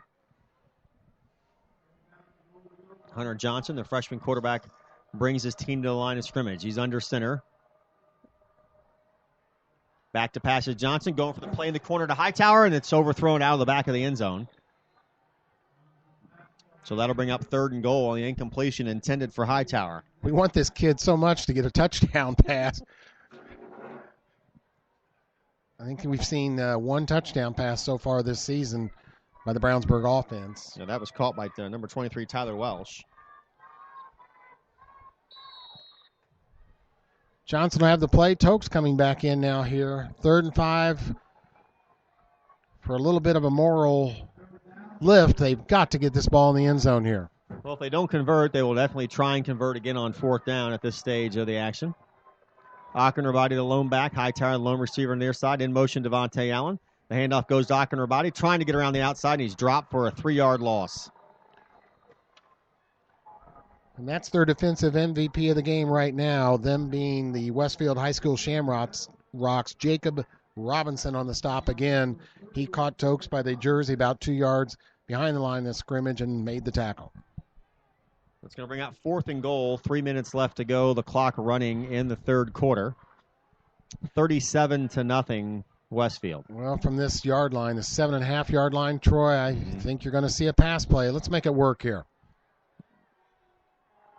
Hightower, the lone receiver to the near side. Lined up to the far side, number 99, Bryce Tolley. I'd like to hit him on a pass. Johnson back to pass, pressure coming. Pass goes to Tolley, dropped it. That was not Tolley. That pass was intended for number 83, Vincent Lisbon, the sophomore. The little guy, if he would have caught that pass, he might have got in. Caught it like at the 2-yard line on a slant route. There were defenders right behind him, but if he makes that catch, he might have got in.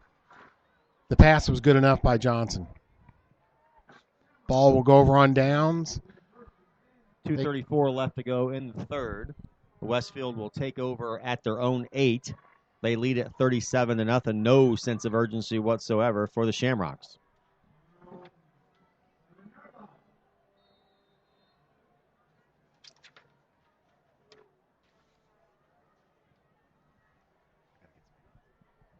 Nick Fair still in the game at quarterback.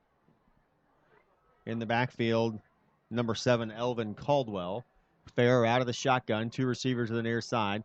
Hands the ball off to Caldwell, who's caught and pulled down short of the line of scrimmage for maybe a loss of 1. And I would expect right now for Westfield, we'll see a heavy dose of Caldwell up the middle here as they want that clock to keep moving. They can use their running game. Probably Caldwell and Frank Grimes. They've been the exclusive backs on part of the running game for the Shamrocks tonight. Devin Reese, the standout wide receiver for Westfield, with 3 touchdown receptions tonight. The Bulldogs open up the second half just like they did the second quarter with a long, nice, sustained drive and no points. Next week, Westfield will be home to Zionsville as Brownsburg travels to the big rivalry game at Avon. Fair takes it, hands it off to Caldwell, cuts back across the middle, and he across the 10-yard line to about the 14. Good tackle by Brad Geilinger. He's made several tackles here tonight. Just 1:30 now left in the second period. Rough night here for Brownsburg. They look to drop to 1-3 here. Westfield, a talented team. They're going to be very successful. We know about their offense. Their defense has been scored upon so far this year, and Brownsburg's moved the ball, just hasn't been able to score when inside the red zone. 1:03 left, the clock running here in the third quarter. Westfield with the ball at their own 14, 3rd down and 5. They lead at 37-0. The handoff from Fair goes to the back. I believe that may have been Frank Grimes, number 5. Zach Carlson again on the stop. He has had an active night on defense. That was number 7, Elvin Caldwell, who's still in the game at the running back position. And he gets just enough for the first down. It'll be 1st and 10 for the Shamrocks. Little baseball news and some pennant race action tonight. Give me that, Troy. The Royals trail the Tigers up in Detroit 6-3. The Royals just scored 2 runs in the top of the 6th. How about a Cardinals score? And the Cardinals stand by. Royals, I think, 3 games out in the wild card. I think 3 they're or 2 and 4. a half out, Okay. I believe. 34 seconds, clock ticking as Westfield comes to the line of scrimmage. We'll get to those scores from other sports activity here in just a moment. Handoff goes to Caldwell again across the right side, gets across the 20 to about the 21. Number 4, Caleb Cooley, a senior defensive back, came in and made that stop, helped out on the stop. He just came into the game here, so Mariners and time. Cardinals are underway from Busch Stadium in St. Louis, top of the 4th, no score. Thank you. Brownsburg's own Lance Lynn has had a bad stretch lately at starting pitching for Cardinals, but had a good start his last time out. So that'll be the end of the third quarter. Westfield with the ball at their own 18. They'll have the ball 1st and 10 when we come back, and the Shamrocks lead it 37-0. At Bill Estes Ford, our number one goal is to save you time. Whether you are dealing with our service department, parts department, or new and pre-owned sales, our goal is to make sure you are a satisfied customer and that it's an easy process. Don't forget, you can have a complete oil change for just $19.95. Check them out online at BillEstesFord.com. Bill Estes Ford, soon to have a new look at 450 East Northfield Drive in Brownsburg. Call today at 852-2231 Bill Estes Ford.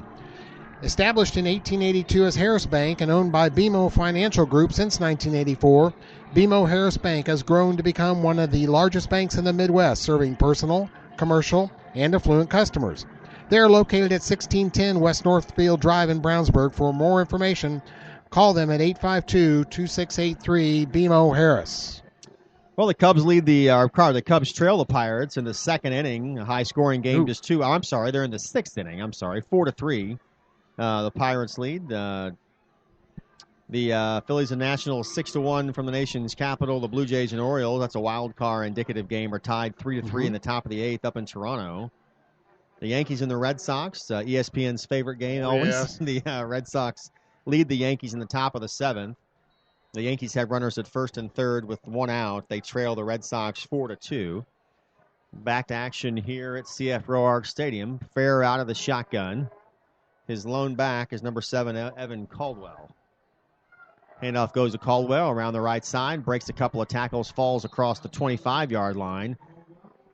He'll be about to spot the ball close to the 27-yard line. That's going to bring up 2nd and just a couple. Stone Neese, another tackle there, makes it 3rd and short.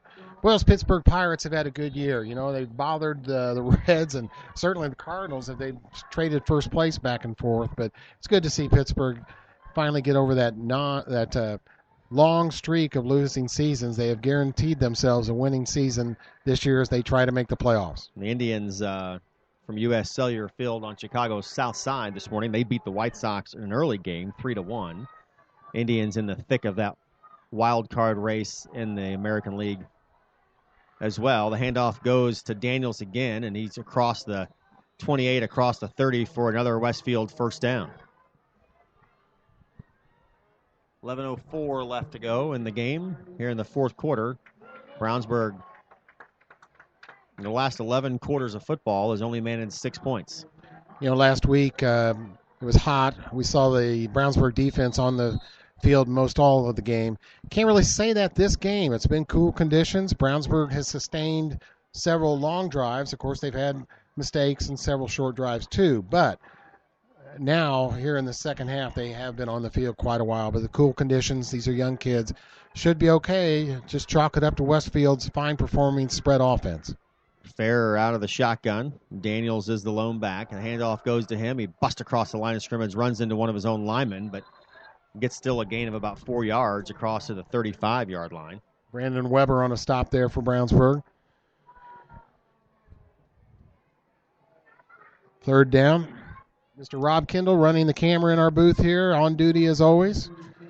We want to say hi to Mr. Kendall at home tonight. I'm sure he's listening. Great sports fan, just as his son is. The Audio Online Sports Network, always active.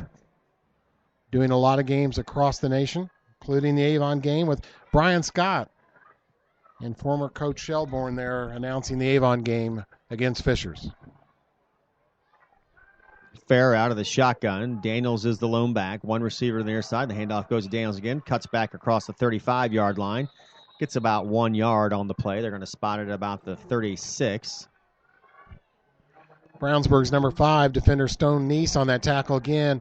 Ever since we saw that injury to Dutra, he's been on a mission. He's been angry and playing hard.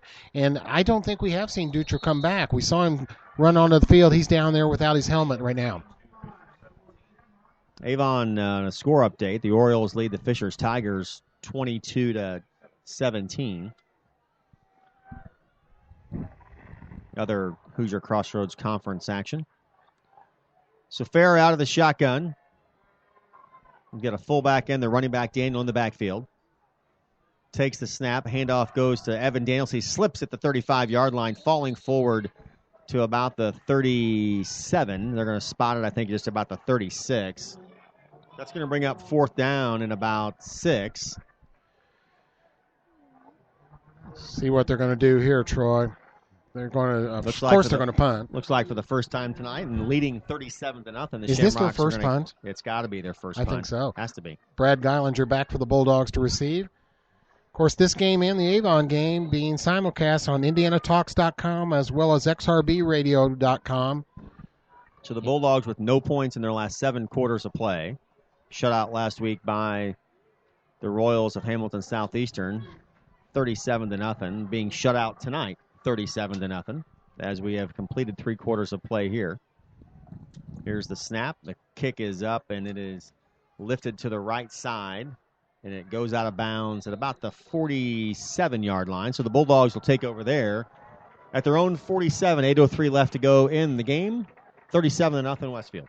Running a little short on cash or got some collectible items around the house you don't need or want? Take them to Hendricks County Estate Buyers in Brownsburg. They buy gold, silver, coins, tools, electronics, and antiques. They specialize in one-piece or entire collections. If you have an estate or household liquidation, call them first. Ask for Justin at 317-286-3652 7 days a week. They're on the corner of Main and Odell in Brownsburg, the Hendricks County Estate Buyers. Well, we're back underway here. 8:03 left to go in the 4th quarter. In the game, 37-0. The snap is fumbled, but picked up nicely by Johnson, the freshman quarterback, and he dives forward across midfield to make something out of absolutely nothing there. That could have been another just tragic possession for the Bulldogs. As the snap, the exchange was fumbled. Gets the ball across midfield to the Westfield 48-yard line. It's going to bring up 2nd and about 4. You know, in his first start here, 5. Troy, in his first start here, we haven't seen Mr. Johnson really have any trouble with the center quarterback exchange drop. That was the first one of those, of the numerous mistakes Brownsburg's made, but that was the first of those. He did pick up some good yardage off of it. Handoff goes to Akin Rabadi, who pushes through the line of scrimmage for a very short gain. Maybe got a yard on the play.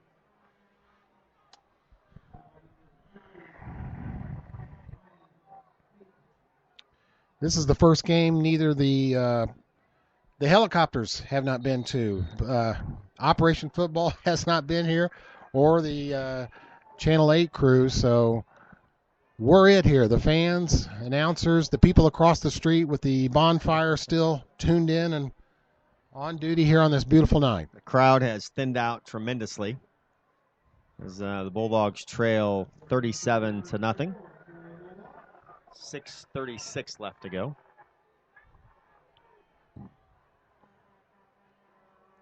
Handoff goes to Akin Rabadi. Cuts across the 40, down to the 30, to the 20, 10, 5 on the far side. No flags on the play. Touchdown, Brownsburg. We've got a Brownsburg touchdown. I'm glad you said that, Troy, about flags. I was looking for them too, but Tokes, a beautiful burst of speed. And on misdirection, they faked the handoff to the right side. Tokes cut back to the left, got right through the line, and then his speed carried him on into the end zone. Really nice run by Akin Rabadi. Made a nice cut to make a defender miss. He cut towards the far side of the field, ran down the Westfield sideline into the south end zone. So no shutout tonight. On to kick the extra point is Brandon Dowers, number 47, the kicker. Holding number 7, Cliff Fink. It's blocked.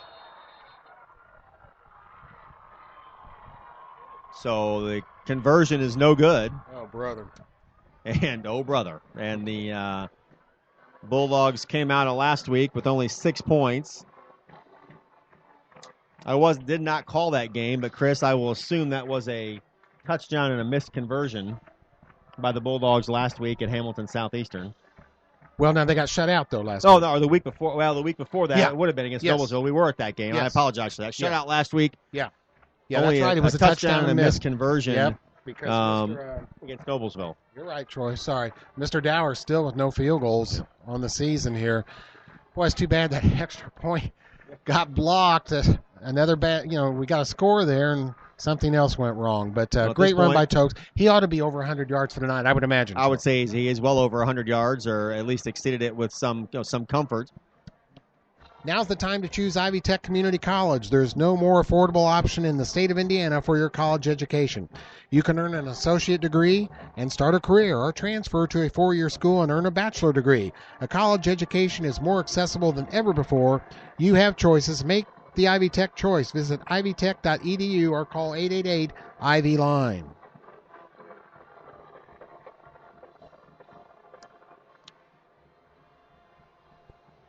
With just 6:22 left here in the fourth period, after a Brownsburg score, we're going to see them kick off. Well, I guess the playbook says you onside kick it here. I don't know if that's in their best interest, but It we'll might see. not be a bad idea to practice it Yeah. right now in a game situation. Yep, I would agree with that. They're lined up as if they're going to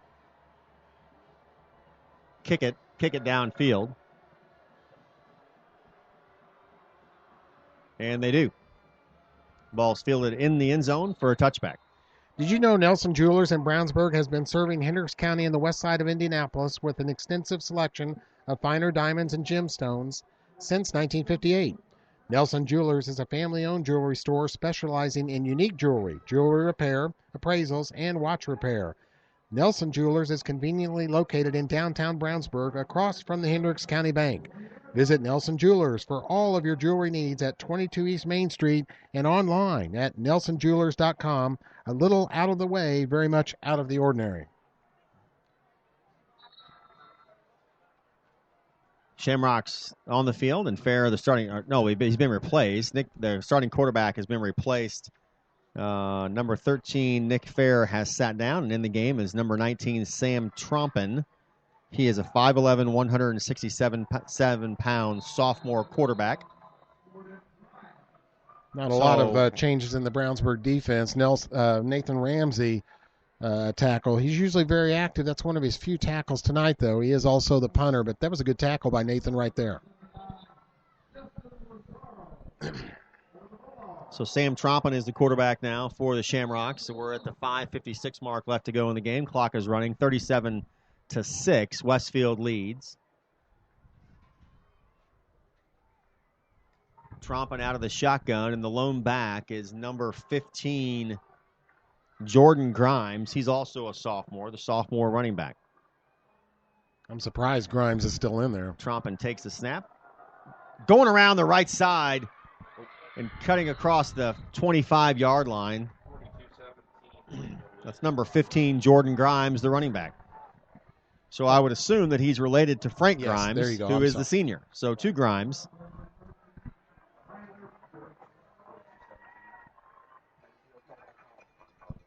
We have a final in that Plainfield-Roncalli game. Roncalli, a big win. Plainfield could not remain undefeated. 42-17, Roncalli over Plainfield.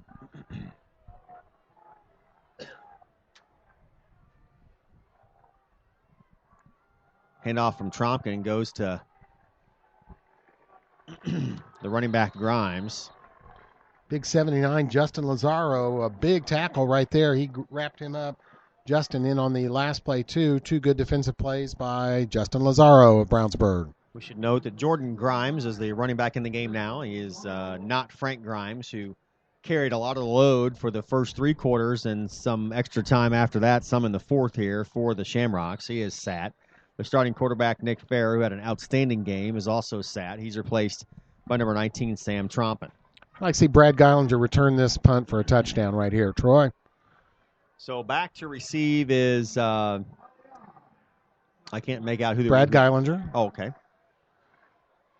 He's back to receive. He's at about the 45-yard line. He's to catch the ball cleanly. We got a penalty flag on the snap. And the kick is a little short. It goes out of bounds at about the 45-yard line of Westfield. We do have a flag down on the field, as Chris pointed out. They're going to make him kick it again, I think. While they sort that out, nothing makes you think of the future like holding it in your arms. The wonder of being a new parent includes planning for your child's future, and now's the time to start looking to someone who's been there from the start. State Farm agent Pete Fay in Brownsburg can ensure your life insurance will keep pace with your family's growing financial needs. So for more information on life insurance, visit State Farm agent Pete Fay at 431 East Northfield, Suite 100 in Brownsburg. Like a good neighbor, State Farm is there. So an illegal formation on Westfield. The Brownsburg will decline the penalty. They'll take over possession on the punt, the short punt. They'll take over possession at the 45-yard line of the Shamrocks. 37-6, 4:34 left to go in the game. Two receivers to the near side, two to the far side. Akinrabadi is the lone back. The freshman quarterback, Hunter Johnson, under center. Johnson takes a snap, fading back to pass, throwing the ball over the middle, and caught across the middle of the field and diving forward with a nice reception and a big gain is number 21, Devontae Allen. Great catch. If he stays on his feet, that's a touchdown. What a throw by Hunter, too. Over the middle with zip on it. Great trajectory. That's a good play right there by freshman quarterback Hunter Johnson. So Johnson with a nice completion to Devontae Allen. Devontae with a couple of really nice catches and runs tonight. His best game of the year so far by a long shot. So Hightower and Allen to the far side. Akinrabadi's the lone back in motion, and the ball is pitched to number 83, Lisman, who cuts around the far side, and he gets the ball down to about the 5-yard line. They're going to call it the 6. That's number 83, Vincent Lisman. Lisman is 5'7", 130 pounds, a sophomore wide receiver. Right now, Johnson 4 out of 11 passing in this second half, but he's got a couple long passes, long completions in there too. Akinrabadi, the lone back. Devontae in motion, takes the pitch, coming there. around the 10, diving forward, touchdown. Devontae Allen on the pitch around the right side, dives in for the touchdown, and 37-12 now, 3:43 left to go in the game. And the Dogs will try and convert the extra point, make it 37-13. Actually, imagine they'll probably go for 2. No, they're going to kick it. Devontae Allen, you've been kind of talking about him, Troy. You said before the game you wanted to see him do some things this game, and he certainly has. Well, the coaching staff was really clear about stressing the point, Chris, that they wanted to get their athletes in the game, and Devontae Allen is clearly a great athlete. Yes, he made a great run there. And every time he touches the ball, he has a little bit of flair to him. He's got a nice acceleration after just a couple of steps, and shown the ability to also hold on to the football. Yeah. So 3:43 left to go in the game, 37-13 Westfield. And we'll look ahead next week, as Chris has pointed out. Friday night, September 20th, the Dogs will be at Avon against the Avon Orioles in their rivalry game, the HCC action. Friday, September 27th, they travel to Lafayette Jefferson High School. And after that, they will host Lafayette Harrison. And then away at Zionsville, they close out the season, a home game Friday, October the 18th with the Fishers Tigers. So nothing's easy in the HCC, and the Bulldogs have really taken their lumps the last 3 weeks, including tonight. They trail 37-13, shut out last week by the Hamilton Southeastern Royals 37-0, and beaten up pretty good at home the week before that by the Noblesville Millers. So, but some flashes of some promise here for the Bulldogs. We've definitely seen an improved passing game. Freshman there's quarterback. not a lot of completions. Well, and he's shown he can pass, which I think maybe needs. It doesn't really fit into the Brownsburg offense, and I think that's the conflict that we're seeing in the last couple of games. Yeah.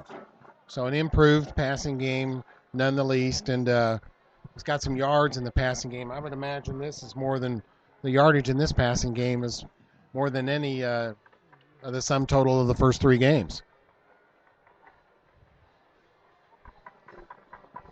Well, Hunter Johnson, the freshman quarterback, has come in and shown a lot of poise and played pretty well, Chris, on a little bit of pressure there on the young man. He's only a freshman, taking over this game after an injury to Jacob Lambert, the senior quarterback. He's not a big guy. He took a hard hit on the blind side there here in the second half, got up and continued playing. Little pooch kick over the top is fielded nicely and held on to by number 7, Elvin Caldwell. So the Shamrocks will have the football as we start their drive here. 3:39 left to go in the game, 37-13 Westfield. Panuni's Pizza and Wings in Brownsburg has something for everybody. Pizza with more toppings than you can count, including specialty pizzas. 5 different kinds of calzones, breadsticks, and cheese bread with 2 kinds of dipping sauce. All made in-house with Panuni's own hand-tossed dough. And don't forget Shane Ray's special favorite Panuni's Jumbo Wings with 12 kinds of sauce. You can mention the XRP special and get 10% off of your order. Open Sunday through Thursday, 11 a.m. to 9 p.m. Friday and Saturday open till 11 p.m. Dine in, carry out, or free delivery. Call 286-3500 Panuni's Pizza and Wings. Sam Tropin is the quarterback now for the Shamrocks. Then he's out of the shotgun, hands the ball off to his back, who's dropped for a loss of about 1. We have an attendance figure tonight just under 4,000. The home grandstands looked almost full. So Brownsburg fans continue to support this team at least 4 games into this season here. It was a beautiful night, just the game didn't go the way they'd like here. It has not gone the way that the Bulldogs wanted it to go, or the Bulldogs really needed it to go to try and right the ship here early in the season. Clock running, 3 minutes left to go in the game, 37-13 Westfield. Trompin taking his time. Handoff to the back, who's met the line of scrimmage, fights his way forward, and he doesn't get very far. That's the running back, Brandon Karsnick. He's a 5'6", 139-pound sophomore for Westfield. You know, Troy, I have to mention we're seeing the same thing we did as far as effort last week in the Hamilton Southeastern game. Second half, way behind, no real chance of winning. The kids on the Brownsburg defense continue to fight and play hard. And all that with their leader, Mac Dutra, on the sideline after an injury in the second quarter.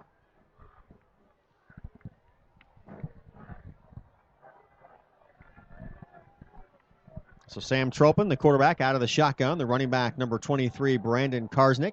The handoff goes to Karsnick, fights his way across the line of scrimmage, and he's dropped for no gain once again as he just gets back to the 20-yard line. Big That'll numbers. bring up a long 4th down, and I'm sure the Shamrocks will be kicking. Yes, Yeah. The kicking team is coming on. Big number 79, Justin Lazaro, continues his good second place on the tackle for Brownsburg there. We'll see a Westfield punt. Some scores of interest, college football tonight. Boise State leads Air Force at the half, 21-17. Yankees and the Red Sox are tied in Boston at 4. They're in the bottom half of the 7th. That a wild card, very important game. The Athletics and the Rangers, 6-2, top of the 4th from Arlington. I like the A's. And the Mariners lead your Cardinals there, Chris. Top of the 5th at Busch Stadium, 1-0. Oh, okay, Troy. Little worried there. Rob offers some encouragement. Giants and the Dodgers from Chavez Ravine. That's a 10 o'clock first pitch. We're going to check some other scores around late. And the Cubs lead the Pirates 5-4. Oh. Yes. From PNC Park in Pittsburgh. That's in the top of the 7th. The Royals trail the Tigers in Detroit at Comerica Park 6-3. That game is in the top of the 8th. The Indians have won, and the Kansas City needs that win. So a minute, 10 seconds left to go, 37-13. Westfield leads. They are kicking. Punter set up to kick at about his own 7. High kick fielded at the 50 and dropped, and Westfield's got the football. Well, he dropped it. Westfield ball. Geilinger could not hold on to that kick. Ball was fielded by Brad Gullinger, the 5'7", 60-pound junior. And came right through his breadbasket onto the turf, and the Shamrocks jumped on it. Fisher's leading by 1 point late in that game. You know, you can tune in to xrbradio.com every Friday at 5:30 p.m. for the McDonald's Hendricks County Sports Show. Join Brian Scott for a full hour as he interviews coaches and student athletes from Brownsburg and Avon High Schools. You can also watch the taping in person at a McDonald's near you every Wednesday night. Check out McDonald's Hendricks County Coaches Show broadcast page on xrbradio.com or audiosportsonline.com for store locations. One of the things we haven't touched on tonight as we drift into some other sports here is or some other other sporting activities is that the Colts take a big blow. They lose Vic Ballard, their running back, today to an ACL tear. Yeah. Right before their next home game Sunday. Noblesville in a victory formation will take a knee there. Clock under a minute now here in the fourth period, somewhat to the relief of the Brownsburg faithful as they head to the exits. 37-13, 48 seconds in running. Westfield leads the Bulldogs. Not much scoring in the second half. Westfield had a touchdown in the third quarter for the only scoring. That made it 37-0. Brownsburg with 2 scores in the fourth quarter. A Tokes Akinrabati run and a Devontae Allen run also. And that gave them 13 points. 1 extra point was missed. 37-13. Looks like it'll be the final here on Friday the 13th. Westfield takes a knee, and that'll do it. The teams will meet at midfield to shake hands. And as time expires off the clock, here at BillEstes.com Field, the Indiana University Health Sports Complex and CF Roark Stadium on the campus of Brownsburg High School in Brownsburg, Indiana. Your final score tonight, Westfield 37 and Brownsburg 13. Chris, what do you want to close with? Well, we've learned it's going to be a long, tough season for Brownsburg here. They're going to keep fighting, but a far cry from last year's Hendricks HCC champ.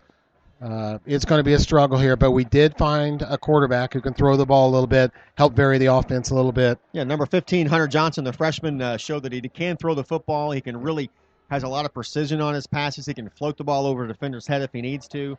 Devontae Allen, number 21, had a great game. And it's always Tokes Akinrabati. I don't know his stats, but he had to be over 100 yards. Had a really nice run for a long touchdown. Devontae Allen with a nice reception, and then a nice run for a touchdown. Both of those in the south end zone here in the fourth quarter.